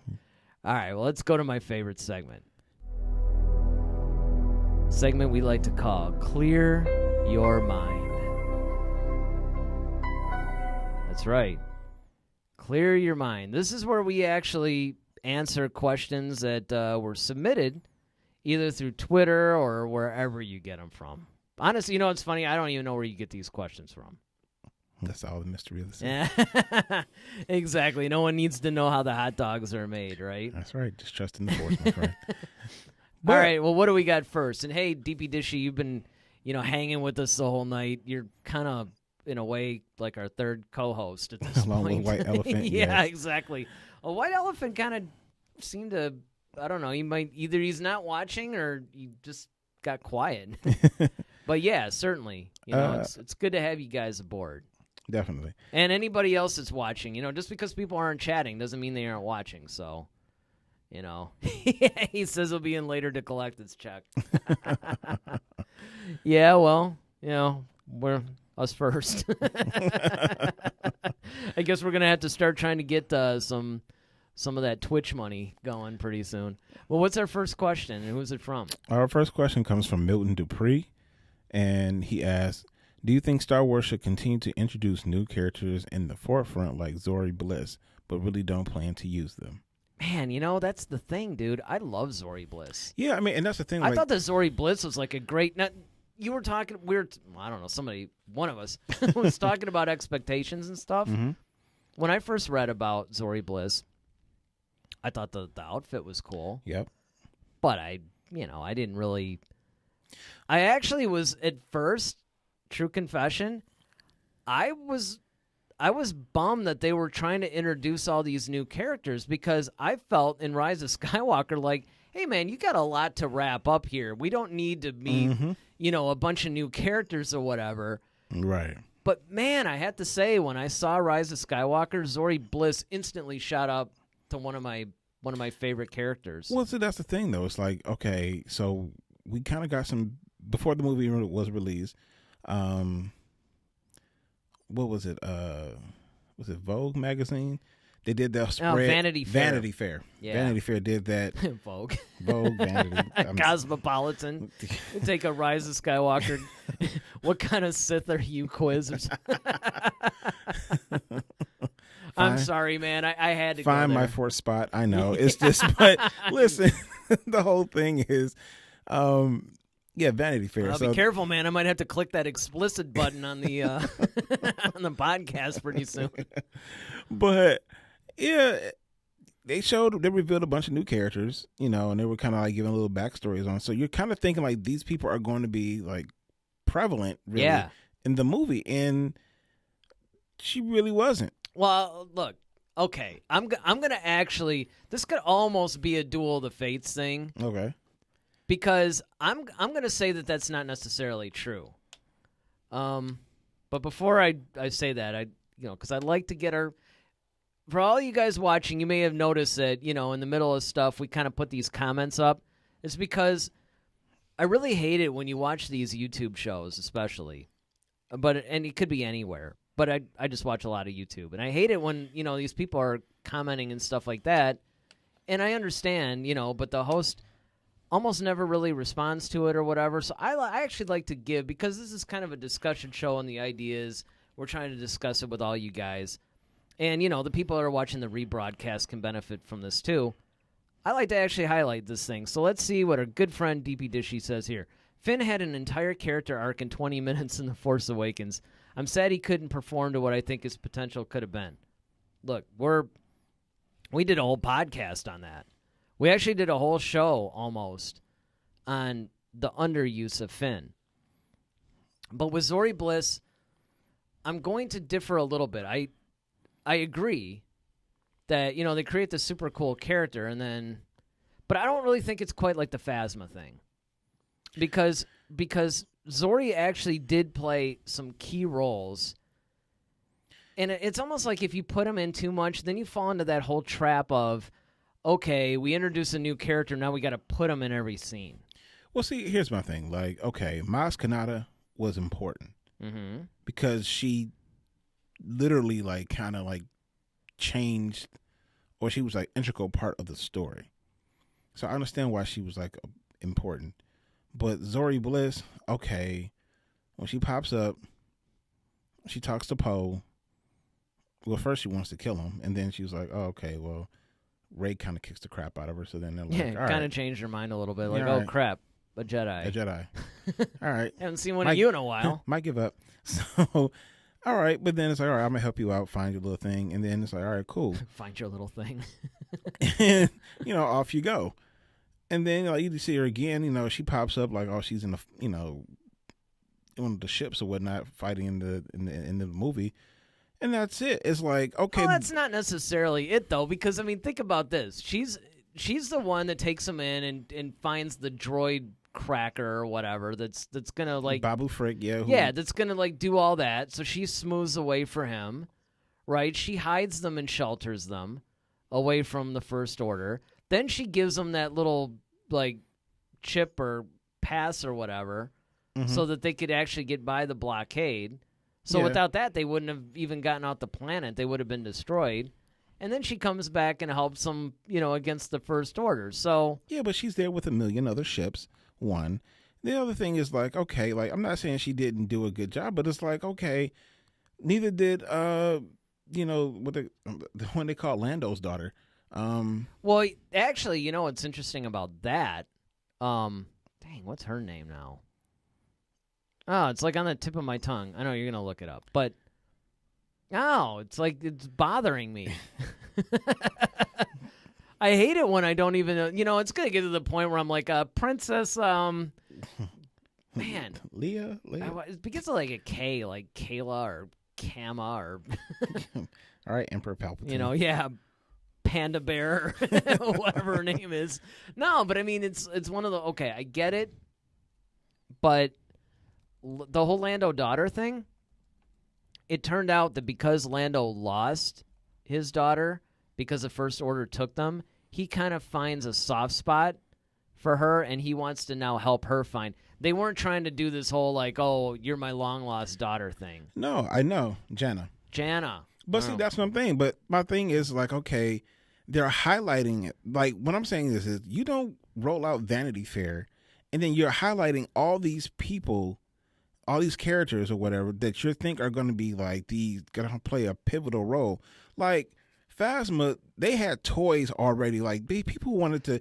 She was in commercials. Like, look, I'm 100% with you with the Phasma. So what I'm saying is like, okay, Phasma was like in the forefront of all of this. So like when all this stuff came out, it was Rey, Finn, Poe, Kylo, and Phasma. Like, and until Snoke popped up, then Snoke became like, okay, the new thing.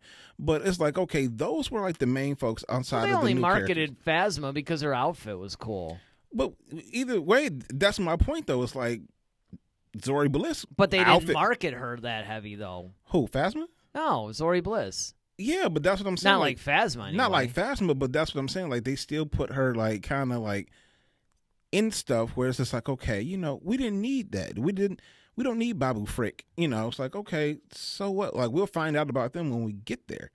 But it's like, I want to find out, like, okay, what are the new looks of...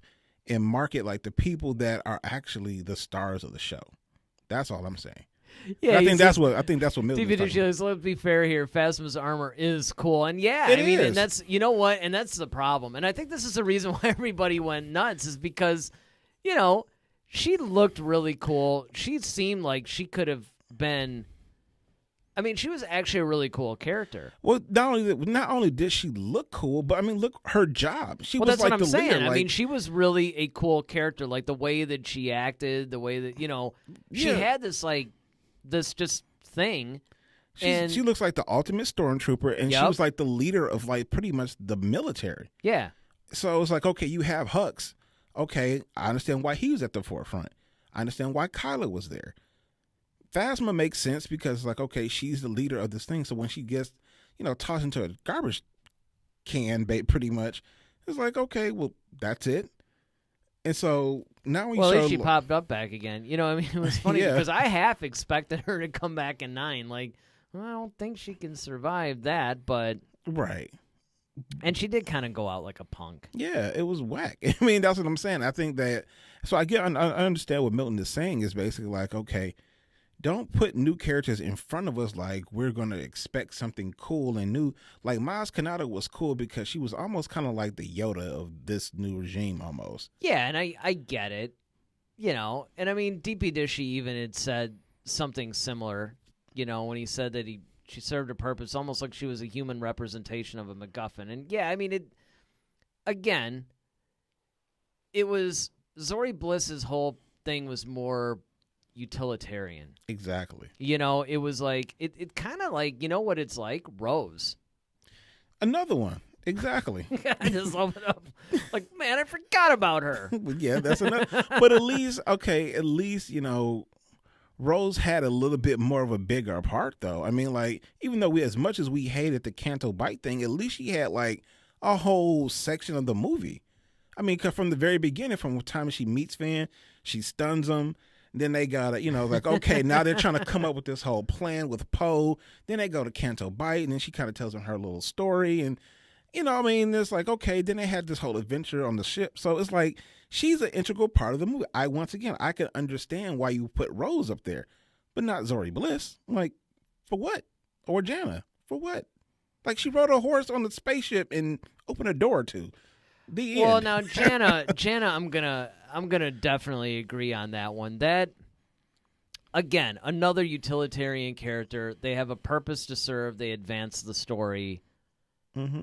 But I get it because if you look at, say, the original trilogy, there's, at least that I can remember, there's no wasted characters. Not really. And I think that's maybe what the problem that a lot of people are having. Yeah.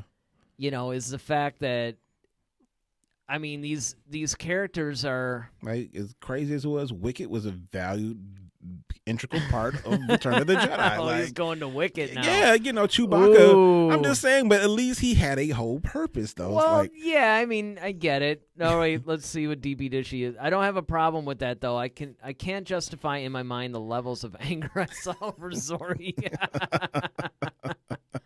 And like I said, she looked cool, and wanted to see more what? of her. In thinking back, not that I'm like trying to like reverse. It's not that I think you two are beating up on me here, but it is true that one of the things that they do well is that they bring out these new characters that you really want to see, and it time and time again. And this is a problem that we've seen throughout the entire sequel trilogy: is that they keep introducing like these really cool characters that you want to see more of, and then they're gone. Yeah, and that's what the disheartening part is. Like, at least when we got Lando, like we've gotten Lando for a while, and still, you know, right. And that's what I'm saying. Like you said, you know what? Like you said, there's no wasted characters in the original trilogy, right? But now, okay, you brought up Lando, but in my opinion, and everybody else's opinion, he should have been, if not brought back in 7, at least brought back in 8. I agree. And you and I had said that a long time ago. Like, why wait till 9? And it's almost like you almost think that if they hadn't really made a big deal about him, because remember, the fans went like psycho. Mm-hmm. When he wasn't brought back in 7, they weren't happy. When he wasn't brought back in 8, especially with all the hate towards it. Especially since he wanted to come back. That too. Everybody was like, okay, if Lando's not back in 9, we're going to have some problems. Give us Lando or give us death. Exactly. Because there's a lot of hate for 8. Oh. But 9 is just fine. All right, I'm not even gonna do it. But again, this is the kind of thing that I think that, they should explore more. If they're going to bring out these really cool characters, I do agree that they should explore them. And here's the other thing that drives me nuts too. You get these people that go, well, they're going to explore him in a novel. It's like, no. If you introduce him in a movie, explore him in a movie. Mm-hmm. You know? What does DP Dishy say here? Billy D doesn't get around so well anymore. I don't blame him for showing up to the party late. Yeah, but here's what I was thinking, though. As far as 8 goes, I'm not saying that he's running around on some sort of a mission. My whole thing was, why couldn't he have been the guy that they met at Canto Bight? You know, Maz says, hey, I got a friend. You know, he's got some information. It would be perfectly legit. You could totally have inserted him into that scene. And he could have actually given information and, like, detail in depth into, like, okay, here's what you guys are up against. Here's what I'm hearing about the First Order. You might want to pay attention. You know what I'm saying? And that would have been...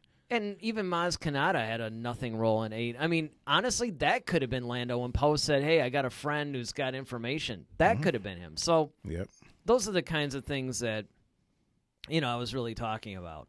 But, yeah, I really do hope, you know, getting back to the question, I really do hope that they actually, you know, get a little bit better with movies going forward. If you're going to introduce somebody cool, give them something significant to do. Right. If they're just there to fill like a role or whatever, make that kind of obvious. Because here's, like with Rose, I actually thought that Rose's, like they utilized her well in 9. But I thought that in 8, they were almost trying to make her too much of a main character. Yeah, I mean, I didn't think people were going to go for that. Well, I think Rose being a main character would have been fine. Because, see, the way I thought it was going to go is that I was like, okay, they meet each other at the beginning of the movie. Mm-hmm. Of course, she looks at him as like, oh, you're the Finn, like you're Finn. Yeah, like what's the Beavis and Butthead thing? Stewart, you know, and all the little hearts pop out. Yeah, it's like. So she's like, okay, all enamored, like you're the hero and blah blah blah blah. And he's still running, and so then she finds out that he's not the hero that she thought he was. Okay, then now she zaps him and. I still think that's like the funniest thing. She starts all hero worshiping him, and then all of a sudden it's like practically killing him. You're leaving, you know. That's kind of almost like when Rey was like beating him up with a staff in Force Awakens. Exactly. So poor Finn. You know, okay, so he gets zapped, he's out of it. Okay, then they have this whole trip to Canto Bight. You know, then he kind of learns a lot about her, and then it's like, oh, okay. So then you start to see more, and then like, of course, with that whole thing with Benicio del Toro. Now, once again, wasted. Well, I won't say wasted character. He's not exactly, but kind of. But okay. Yeah. Well, I know you hated him. Yeah. And so then did you hate him because of the stutter thing? Yes. Was that the only reason? That was a big reason. It's not the only, but it was a major one. Not that I have anything against people with speech impediments. However, I was going to say, here come the comments. It's just the fact that I felt like it wasn't necessary. Yeah, it didn't add anything to the character. Yeah, it's like, okay. And I guess they figured, look, we did the coughing thing with Grievous. We did the breathing thing with Vader. Yeah, let's give them, ailment can we give people? Exactly. So we had Chinwe, who's blind, I guess. I don't know. Well, wait, anyway. DB Dishy's got a thing. The guys at RLM have a theory that it's just J.J. Abrams hiring as many of his friends as he can for short, nothing roles, just so they can get some of those sweet Disney dollars. Probably. It wouldn't surprise me. I would say that that's probably true. Yeah, it wouldn't surprise me at all. So, you know, when you look at Rose, her development is like, okay, you see this, and then like by the end, once again, she's a part of that whole big battle at the end when she was originally like an engineer. Mm-hmm. And, you know, okay, she had this whole thing where she lost her sister. So she's been kind of the thread throughout the whole movie, really. Well, that is true. And so actually, I never really thought about it, but you're right. I mean, she's there kind of at the beginning. Like her sister's death happens at the beginning. Right. Then she pops up, and she's pretty much there through the whole middle and end. And yeah, so then now when she saves Finn's life, and it looks like they're about to have this whole little tender moment, you know, so you're thinking like, okay, in 9, they're going to pick up in this whole, because that's why even when they did Celebration, they asked John Boyega, like, so is Finn and Rose, do they have a thing now? And they was like, you know, he's a bachelor. He's, you know, the man. He's just chilling. I'm like, okay, is this a throw off or? So, you know, but when you finally do see it, and you're just kind of like, well, that was kind of a waste because you kind of saw that budding relationship there. And I don't know. In some ways, I actually like the fact that they didn't do it because it would have been so obvious. Well, because anytime you get, a guy and a girl together on screen, they automatically have to hook up. No, what I'm saying is, like, even if they didn't have that romantic relationship. Well, I know what I'm you saying, mean, like even a just, deeper friendship or something. It was almost like they were practically strangers, and that I agree with. Yeah. I thought that was kind of weird. I actually thought that was really strange when we saw the movie. And that was my whole thing. It was just like, okay, guys, you guys just, well, what the dude can do over here. You almost wonder, okay, did something happen in between like 8 and 9 that, that we don't kind know. of made them all standoffish? Exactly. So that's what I'm saying. But so DP Dishy says, as much hate as Rose gets, I was pretty disappointed that she and pretty much all of episode 8 was forgotten about in 9. Yeah. I don't know. I think that when we did our Rise, I'm trying to remember, when we did our Rise of Skywalker review, I know because we did 2 reviews, actually. We did the non-spoiler and the spoiler. Right. I think we actually addressed the fact that a lot of times people tend to think that, a lot of the things were thrown away. But really, JJ actually continued a lot of things from 8. There were things, of course, that he retconned. Like, for instance, when Force Awakens was being written, Rey's parents were supposed to be nobodies. That was JJ's thing. And then he changed it, into the whole Palpatine thing, like kind of at the last, pretty much the last minute. But, I mean, there was a lot of elements that JJ continued. But I do agree that there's such a huge tonal shift. And this goes back to what I was saying. I mean, there was no planning for the sequel trilogy. It was almost like JJ started the thing in The Force Awakens, and then Rian Johnson took over for Last Jedi. But everybody forgets that JJ executive produced that movie. Mm-hmm. So it wasn't like he had nothing to do with it, really. But at the same time, it was kind of like the choose-your-own-adventure thing. Like, Rian gets to take it wherever he wants. The Colin Trevorrow movie, I think, still, Duel of the Fates, I think that was the episode 9 that everybody would have loved. Yeah. I really think that was, we did a whole show on that, too, where we talked about it and broke down the script and everything. And, I mean, it was just really good. But, I understand that line of thinking about how, he just threw everything away, because in a lot of cases, I could see that. Like Luke grabbing the lightsaber one way, threw it in the fire, seemed like a giant middle finger to 8 to me. Yes and no. Actually, I think that had some cool significance, because what that was really trying to say was that you got to remember that in episode 8, Luke was very despondent. He was just basically lamenting his own failure. And then he was also a little bit despondent about the whole Jedi thing, period. Like, it's just nothing but a series of failures. Maybe being a Jedi isn't the way to go. So the way that Luke was feeling in 8, he obviously, was just, I'm done with this. When Yoda then comes and talks to him and kind of sets him on the right path, and then he sort of comes back. And then in 9, when he sees now, as a ghost, of course, Rey now about to make the same mistake that he made, it wasn't really like a middle finger. It was really more like Luke going, no, I made this mistake. This is the path that I went down. Mm-hmm. Don't make the same mistake that I did. Don't, be so despondent about it and isolate yourself. Own this. Understand that, failure is a part of life. Yeah. So I don't really think that it was a middle finger to it. Yeah. But I do understand, though, why, again, it's a whole convoluted way of the way the sequel trilogy was done. I mean, I get why people would feel that way, and I think that this is where Disney has really dropped the ball, because fans are really confused. Yeah, I think, once again, with between 8 and 9, I think it suffered the same fate as the prequels, where good story, poor execution. Because I think Do you really think so, though? I mean, do you think that do you actually think that if you take this, and I'm not talking about individual movies, the sequel trilogy as a whole, good? Yes. I think it's good overall. I just think that I think fans would have been pleased with it had certain things been instilled and certain things removed. And that's what I mean by the execution things. Like, I think that, okay.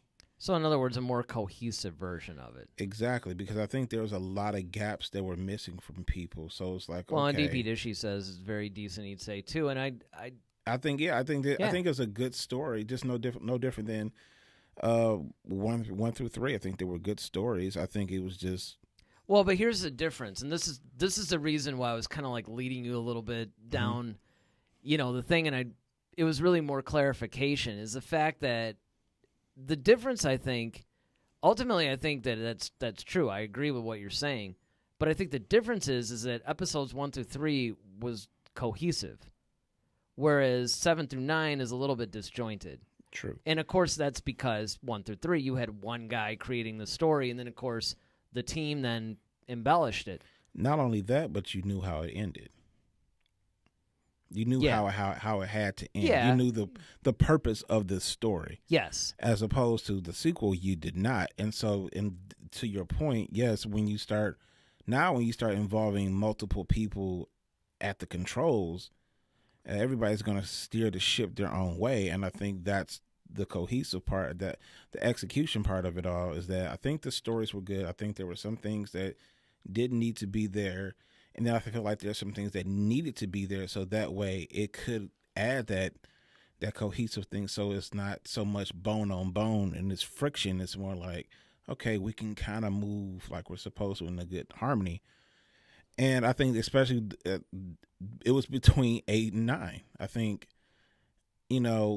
8 was in 8 is supposed to be the meat of the show, pretty much. Mm-hmm. And I think the meat went a little spoiled, and I think that was the big part of the thing, is that because you have to explain, okay, you get the fact that Lucas decided, how did he get, there's so many things. And I think we wasted, like I said, that Canto Bite thing. It just took a big chunk out of the movie. That's a big, you hit the nail on the head right there, is the fact that maybe it's not so much that the stories were flawed, it's that they were incomplete. Because you're introducing, like, take Luke's despondency, right?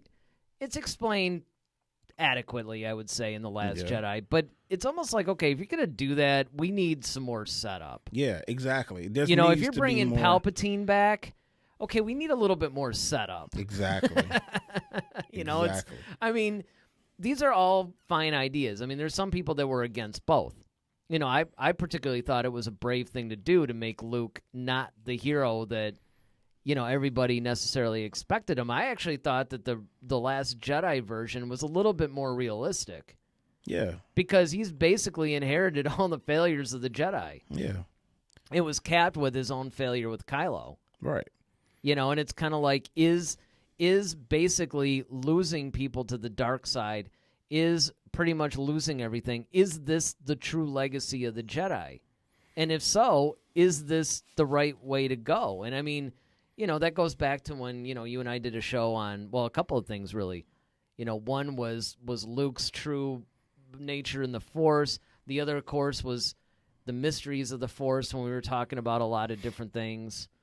I think that a lot of that was cool. But yes, I think that there needed to be more setup to that. Yeah, and I think that's the biggest thing.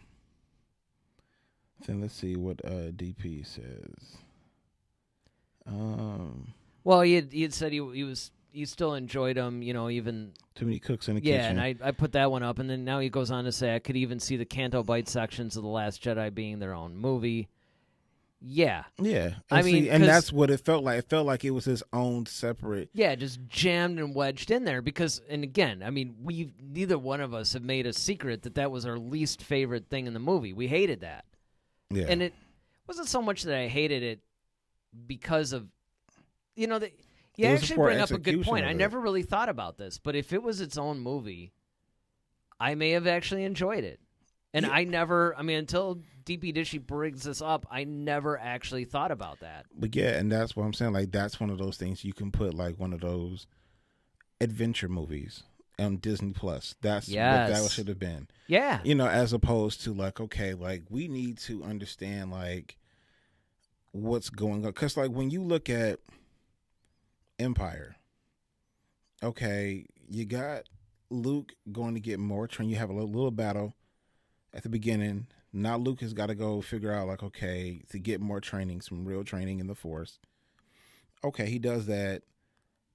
Han and Leia, they're just trying to like, all right, we got to get out of here. We're just trying to elude the Empire at this point, and so we can get to our base. I mean, that's essentially what they were trying to do.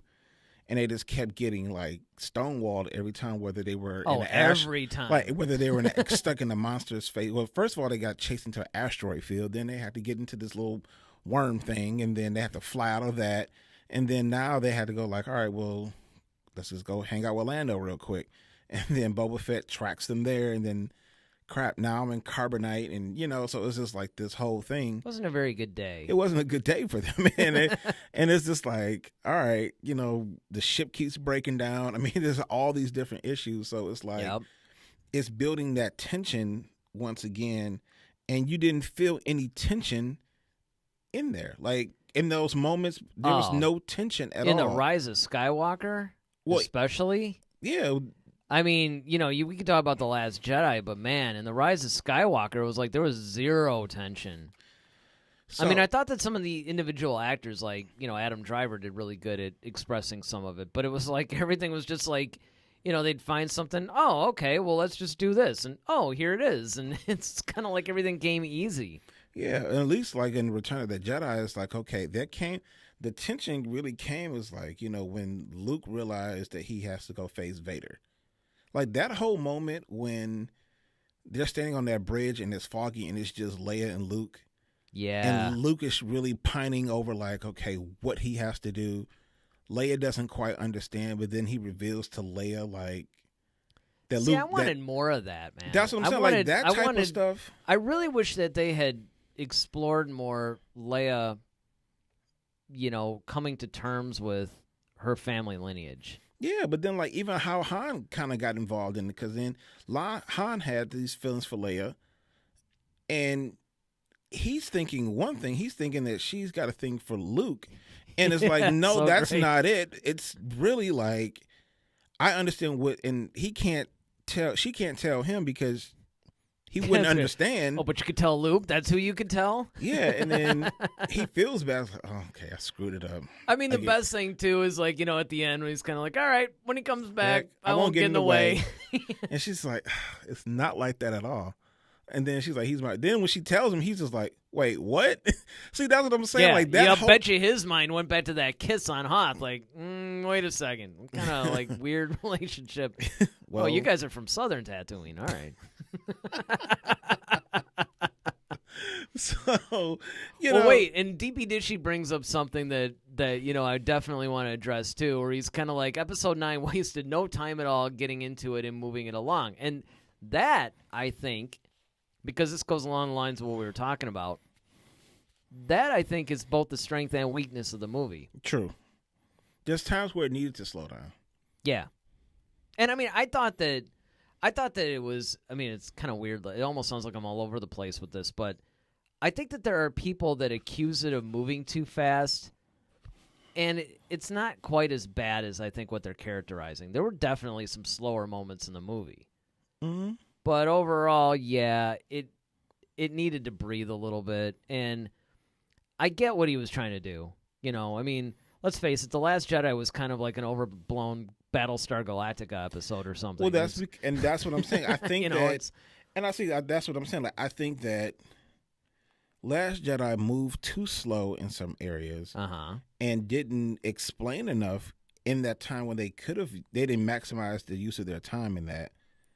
So subsequently, that pushed a lot of things on JJ because now he's got to answer for so much in such a little bit of time. That's the choose your own adventure thing. It's kind of like, okay, now he inherits this mess, and it's like, okay, this isn't what I would have done, and this is why I say, okay, let's just say that even though they didn't know that Trevorrow wasn't going to be involved at the time, if they had just said, okay, let's just all sit in a room with the story group, kind of like what they're doing with the High Republic, right?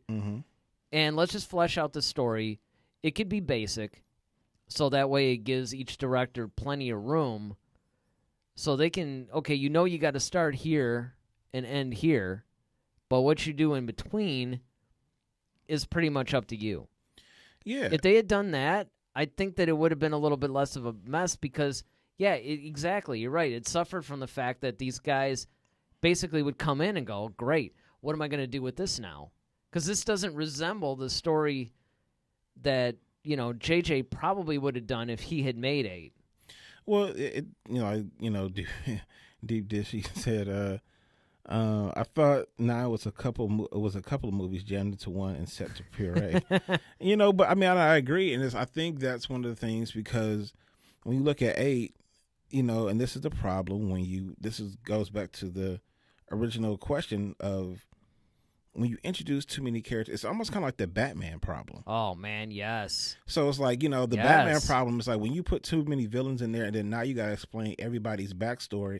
So now we have situations where it's like, okay, we got 8. Let's just break down 8 really quick. These are the stories. You got Poe trying to become a leader. So he's got this whole thing with Leia. Leia's unconscious for half the thing. So now he's got to try to make these decisions.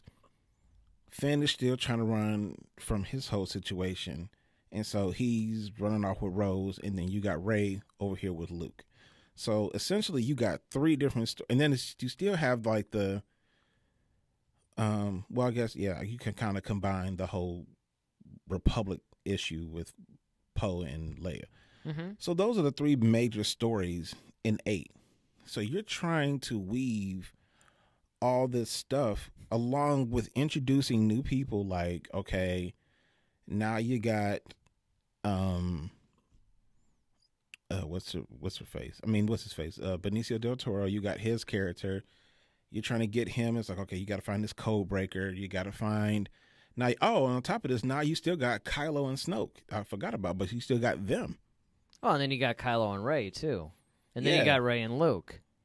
See what I'm saying? So you have all this stuff going on. Then you got Phasma and Finn. You got Finn and Rose. It's... You see my point? Yeah. So you got too many stories going on at one time that you can't focus. Whereas when you looked at Empire, you had 2 stories. That was it. It was Luke basically spending time with Yoda to eventually confront Vader. And then you had Han and Leia trying to get away from the Empire. I mean, you could say there's almost like a little bonus story in there where you had Vader trying to find Luke and turn Luke to the dark side. But that was all. I guess you could wrap that was all into that. Yeah. Yeah, I mean, I get it. I know what you're doing. But I'm saying the main meat of this. No. Empire, you're right. You're right. That's it. Yeah, that's true. When you look at New Hope, okay, you got Luke meets Obi-Wan. Okay, you got the Leia. Then you got okay, they all meet Han. Well, they meet Han. They grab Leia. So it's like, okay, that's the original meeting.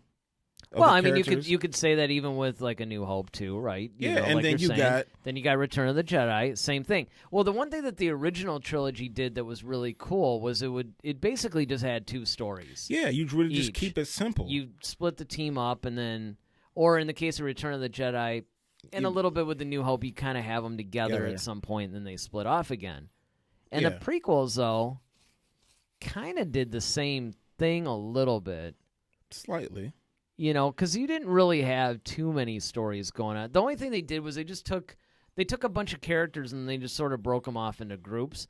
But it was still a very easy to follow thing. And you're right, with the sequel trilogy, it's you got all kinds of stuff happening. Yeah, and so now... And then when you move 9 at a breakneck speed like that... Yeah, you got so much stuff you're trying to wrap up, and especially when you're trying to tie in the entire prequel and original trilogy. So it's it's way too much. That's why when we first asked the question, should 9 be 2 movies?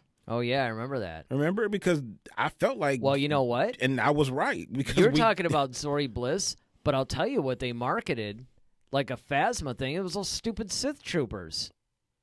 Oh, And yeah. you saw them in like one shot. Yep.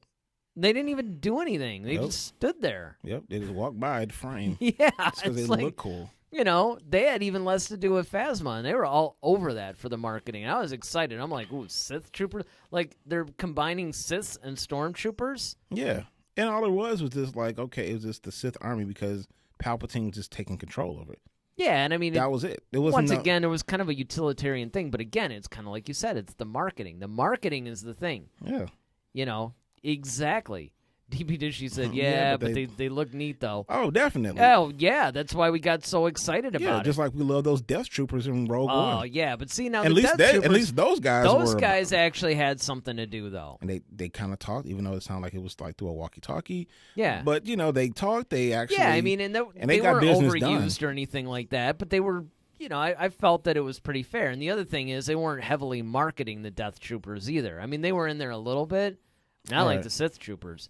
And again, when you call something a Sith Trooper, when your mind just your mind just goes everywhere because you're just kind of like, whoa, you're talking about like a Sith mixed with a Stormtrooper? Like, what's that all about? Are we going to get like Force lightning Stormtroopers or what? Yeah, Stormtroopers with lightsabers. How does this work? I mean, how's that work? I mean, it was so intriguing. And then they're in like, you know, a couple of frames in the movie. All you did was just take the regular Empire and gave them a paint job. That's it. but making them red though was so cool. Oh yeah, definitely. You know what that actually reminded me of? Do you remember Bram Stoker's Dracula? Mm-hmm. That armor that he had, like kind of in the beginning. Oh yeah, that like kind of red ribbed, you know, armor. That's sort of what that's the vibe that I got. I love that armor too, by the way. Oh yeah, definitely. But so wait, DB Dishy says, I suppose it would be hard to market a kid's toy called a Death Trooper. Yeah, I mean, hey, I mean they got everything else. I'm just saying. Yeah, that's true. Kids aren't exactly innocent these days. Well, the other thing too is, you know, the only before George Lucas absconded Stormtrooper, the only other Stormtrooper thing we had was like Nazi Germany, right? So that was kind of, you know, I'll tell you what, Lucas did everybody a favor on that one. He totally changed the meaning of the thing. Right. So what's our next question? Remember we said we weren't going to run out of that our Buzzsprout? Yeah, it's happening today. Yeah. Oh, dude, it's we're basically at 3 hours and 11 minutes. Yep. All right. Go us. My daughter, well, this question comes from John Roderick. Yeah, and I have to say, this was actually forwarded to me. Yeah, I don't remember who forwarded it to me. Man, this is so embarrassing. One of my friends forwarded this thing to me on Facebook, and I'm like, you know what? We got to address this on the show. And the question was, my daughter asked, R2-D2 was there for the whole story and never had his memory wiped. So why didn't he just tell Luke that Vader was his father at some point? Okay. Do you have an answer? Oh, yeah. I do too, but I wonder if it's the same as mine. Go ahead. Okay, well, 3 hours, guys. So the whole idea is that everybody has to remember that, you know, yes, he never had his memory wiped. That part is true. There have been some people that have gone, well, no, he must have. It's like, nope, because, you know, when the droids actually switched owners from Anakin to Captain Antilles, basically they had ordered 3PO's memory to be wiped. For some reason, they didn't wipe out R2's. Now, some of the theories behind that are, one, because they're a little bit more tactical. They actually need their memories because of a lot of things that they store. The other thing is, like, sometimes they didn't necessarily consider them a threat. But if you want to actually go directly into this question, R2 may not have known that Darth Vader was Anakin. Well, to piggyback off that, here's my response. I did some research. So, of course you did. I mean, it's what I figured anyway, but I'm glad it checked out. And now I'm thinking about that Frasier line. That's about what I figured. And that's simply, you know, the reason why 3PO's mind was wiped is because he's a protocol droid. Like, that's what he's designed for. He's designed for protocol and etiquette, and he's dealt his role and his position is to stay by the master's hand and pretty much, dictate things if they need to remind. Like, he's basically their personal assistant. Yeah. So 3PO was always by Padme. Whereas, like, Anakin sometimes was with Anakin, sometimes he was with Obi-Wan. Like, he'll be all over the place. And plus, he's an astromech droid. He's a Swiss Army knife, basically. Yeah, that's what I'm saying. His memory is not designed to retain that type of stuff. He can store things in his memory banks, like recordings and stuff like that. But that's a utilitarian thing. He's not storing stuff like, okay, I'm going to remember. But the thing is, if you really want to know the answer, George Lucas himself did address this in one of the commentaries of the original trilogy, and he was kind of talking about a little bit of some of this stuff where it was like nobody really thought they needed to, but he definitely retained all the knowledge.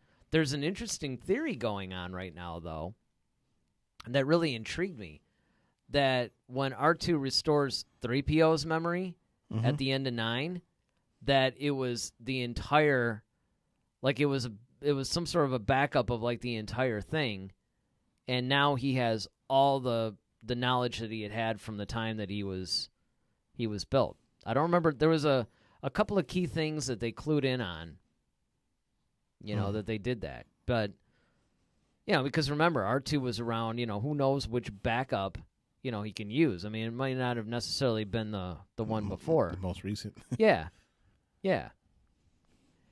Well, and DP Dish said, I like to think that R2 would have known it was Anakin.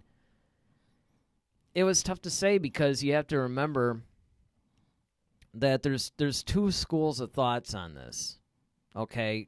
I would lean more towards the fact that he did. And yeah, he also said, that's just my headcanon, though.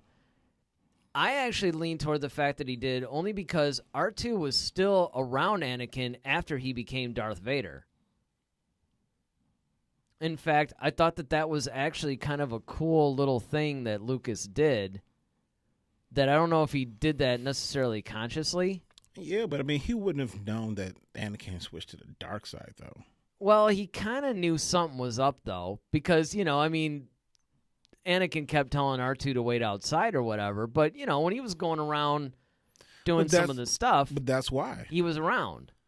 But no, when he's like R2 stayed, out there when he went to go kill the Separatists, right? So, but I mean, and again, this R2 would have didn't been bear witness to that. And he also, it wasn't like he called himself Darth Vader to, exactly. Hey, by the way, R2, I'm Darth Vader now. Just so we're good about this. Just put that in there, and we'll put that in the notes, and that's exactly. And then also too is like you got to think about like, okay, it's not like his form changed. Like he was still Anakin. His eyes didn't even really change until after he killed the Separatists. Right. So it's like, and it's not like R2's really. It's not like his eyes stayed yellow like Maul's did, because when he was talking to like Padme and Obi-Wan when they showed up, he looked perfectly normal. So it was just and that's it. And that's my point, is the fact that, he, even though Anakin was technically Darth Vader at this point, which was kind of a fanboy thing, like, wow, R2's like following Darth Vader around, he doesn't even realize it. So by the time he becomes mechanical Vader, R2 would have no way of knowing that was Anakin. Right. Like zero. Especially like when, okay, R2 came with the ship. Obi-Wan got off. Okay, when they left, it was only Obi-Wan and Padme. And 3PO. A lot of people point out that 3PO was there. That's why everybody was, like, there's somebody who was all knotted up on, I think it was one of the Star Wars groups that I follow or something, where they were talking about, 3PO, how come Obi-Wan never remembered R2 or whatever, and same thing with 3PO, and everybody forgets that 3PO actually, because they're like, well, he didn't really spend that much time around Obi-Wan. It's like, yeah, he kind of did. But you got to understand, though, that's like saying, well, I will say this, but now I do have an argument against myself on that one. Yeah, that's great when you're coming up with arguments against yourself. Because I was going to say, like, okay, well, there's a bunch of... This is almost like when you wrote in your own clear your mind question. Yeah. See, I needed help. I guess. But so my thing was like, I was going to say, who am I talking to right now? Is that like, okay, well, those models of droids, I mean, that's just like saying like, yeah, exactly. It's not like he's the only one that's out there. Well, but I mean, but then like Luke kept calling him 3PO. Well, and the other thing besides that, I mean, that's a very good point, but somebody brought up, and I never really thought about it like this, but somebody brought up that if you owned, a particular car and you came across it again, you would probably recognize it because, now, granted, if somebody like changed the paint and all that stuff, you might not, but that's what I'm saying. They had a bunch of droids that looked sure. Like R4 didn't look any different than 3PO. Only difference was he was red. But I mean, like, I'm sure there were other blue astromech droids. That's not like even though red one. It's kind of funny though because R2 really seems to be the only blue one we've ever really seen though. You had R5D4 who kind of had like a, he had kind of more of a squarish circular head, and then you had R4 who was yellow. You had R8 in the Clone Wars cartoon. That was kind of Mace's droid. You had, some of these other ones, but none of them really looked like R2, which I always thought was very interesting because I always felt like you did. Like, well, there had to be another, R2 unit, right? Yeah, I mean, they all made them, and let's, I don't really think Obi-Wan was paying that much attention to droids like that. I mean, he had bigger things to worry about, too. Well, not to mention, here's what everybody's been saying about that whole moment, right? They say, well, if you really think about it, especially when you think of Obi-Wan's personality, he just says, I never remembered owning a droid. Not knowing a droid. He was definitely known for like, and he kind of gave, if you look at it, it's really subtle the way Alec Guinness played it. But if you look, he kind of gave a knowing little thing to R2 when he first saw him or whatever. Yeah, and here's another thing that's funny, and I had forgotten about this, but somebody pointed it out. In the revised, like, canonized novel of A New Hope or whatever, he kind of whispers to R2, like, it's good to fly with you again, old friend, or something like that. So, it's kind of like he knows him, but he doesn't want anybody else to know. Because even though, changing his name, it's like, okay, he calls himself Ben Kenobi. I mean, unless Kenobi is like Jones or something in the Star Wars universe, I'm still not really entirely sure how they're handling all this stuff. It's kind of like, okay, you're trying to hide this kid, but it's Luke Skywalker. It's like, okay, really? I mean, again, you and I have theorized before that it's like, okay, they're on Tatooine, which is like the last place. Well, not only that, but it's just like, it's been so long since the Clone Wars, since you heard the name Skywalker, because after the Clone Wars, all you heard was Vader. Yeah. So, and of course, when you heard of the Jedi Purge, you're not thinking, the last you hear of a Skywalker was Anakin Skywalker, the Jedi Purge. You just assumed that he was dead. Yeah, but you have to remember, they were hiding him from the Emperor and from Vader. Right. So why would you keep the name Skywalker? Because he wasn't significant. Like, out of all the the entire galaxy. Well, that's why you got to wonder, like Skywalker's a relatively common name. Plus, he thought that the kid was dead anyway. Yeah. So you thought think you're not looking for somebody that you presume to be dead. So they weren't even looking for him. Well, and it's also interesting too that a lot of people have brought up, and I can see this where they talk about how that's one of the reasons why Vader was obsessed with finding the droids. Besides knowing that the droids had the plans, it was almost like he kind of knew who they were. So, there's all kinds of interesting theories out there, and that's what actually makes this thing so much fun, is that, you could theorize this stuff to death because there's a lot to do. But hopefully that answers that question. Right. I think that's probably going to wrap up our show. Yes, sir. Pretty much at 3.5 hours. Jesus. Yeah, I know. Yeah, I think I'm upgrading to that other plan for if I haven't already. But, hey, it was a lot of fun, talking to you guys. Oh, wait, DP Dishy It's not going to let us go. You don't think Vader would have? Yeah, no. Vader definitely wouldn't have wanted to return to Tatooine. I mean, he already said it. Although, I will say, he did return to Tatooine in one of the comic series, I think. But, I mean, other than that, I don't remember anything else. And that's another thing. If you guys haven't been getting some of these comics that have been coming out, like the new Darth Vader series is really good. I think a new issue is going to drop this week. The continuing Star Wars one's really good. Then, of course, they also have, what I like is they actually do these comics that are based on the novels. Like they did a comic on the first Thrawn novel. And I think they did one on the second one as well. So there's stuff like that. So, that was it. He went to see Jabba. Yep, that's what it was. But, I think that's going to wrap up our show this week. I hope you guys join us next Friday, 8 o'clock. We'll be here chatting with you guys live, talking about some more Star Wars. Of course, be sure to hit that subscribe button if you enjoyed this video. Hit the like button. Still not really sure exactly what we do on Twitch. I have to... DP Dishy, you could help me out on that one. I'm glad you had a good time. It was fun. You're right. It was fun, man. I'm glad you were right there with us this whole show, talking to us, chatting. Make sure you tune in next week because, you're helping carrying this thing, buddy. All right, so that's going to do it. I'm Eric Vansel. I'm Daryl Sanders. May the Force be with you. Always.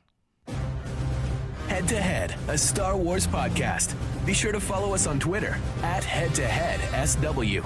Submit your questions for our next show. Visit our official website at headtoheadswpodcast.com. Until next time, may the Force be with you, always.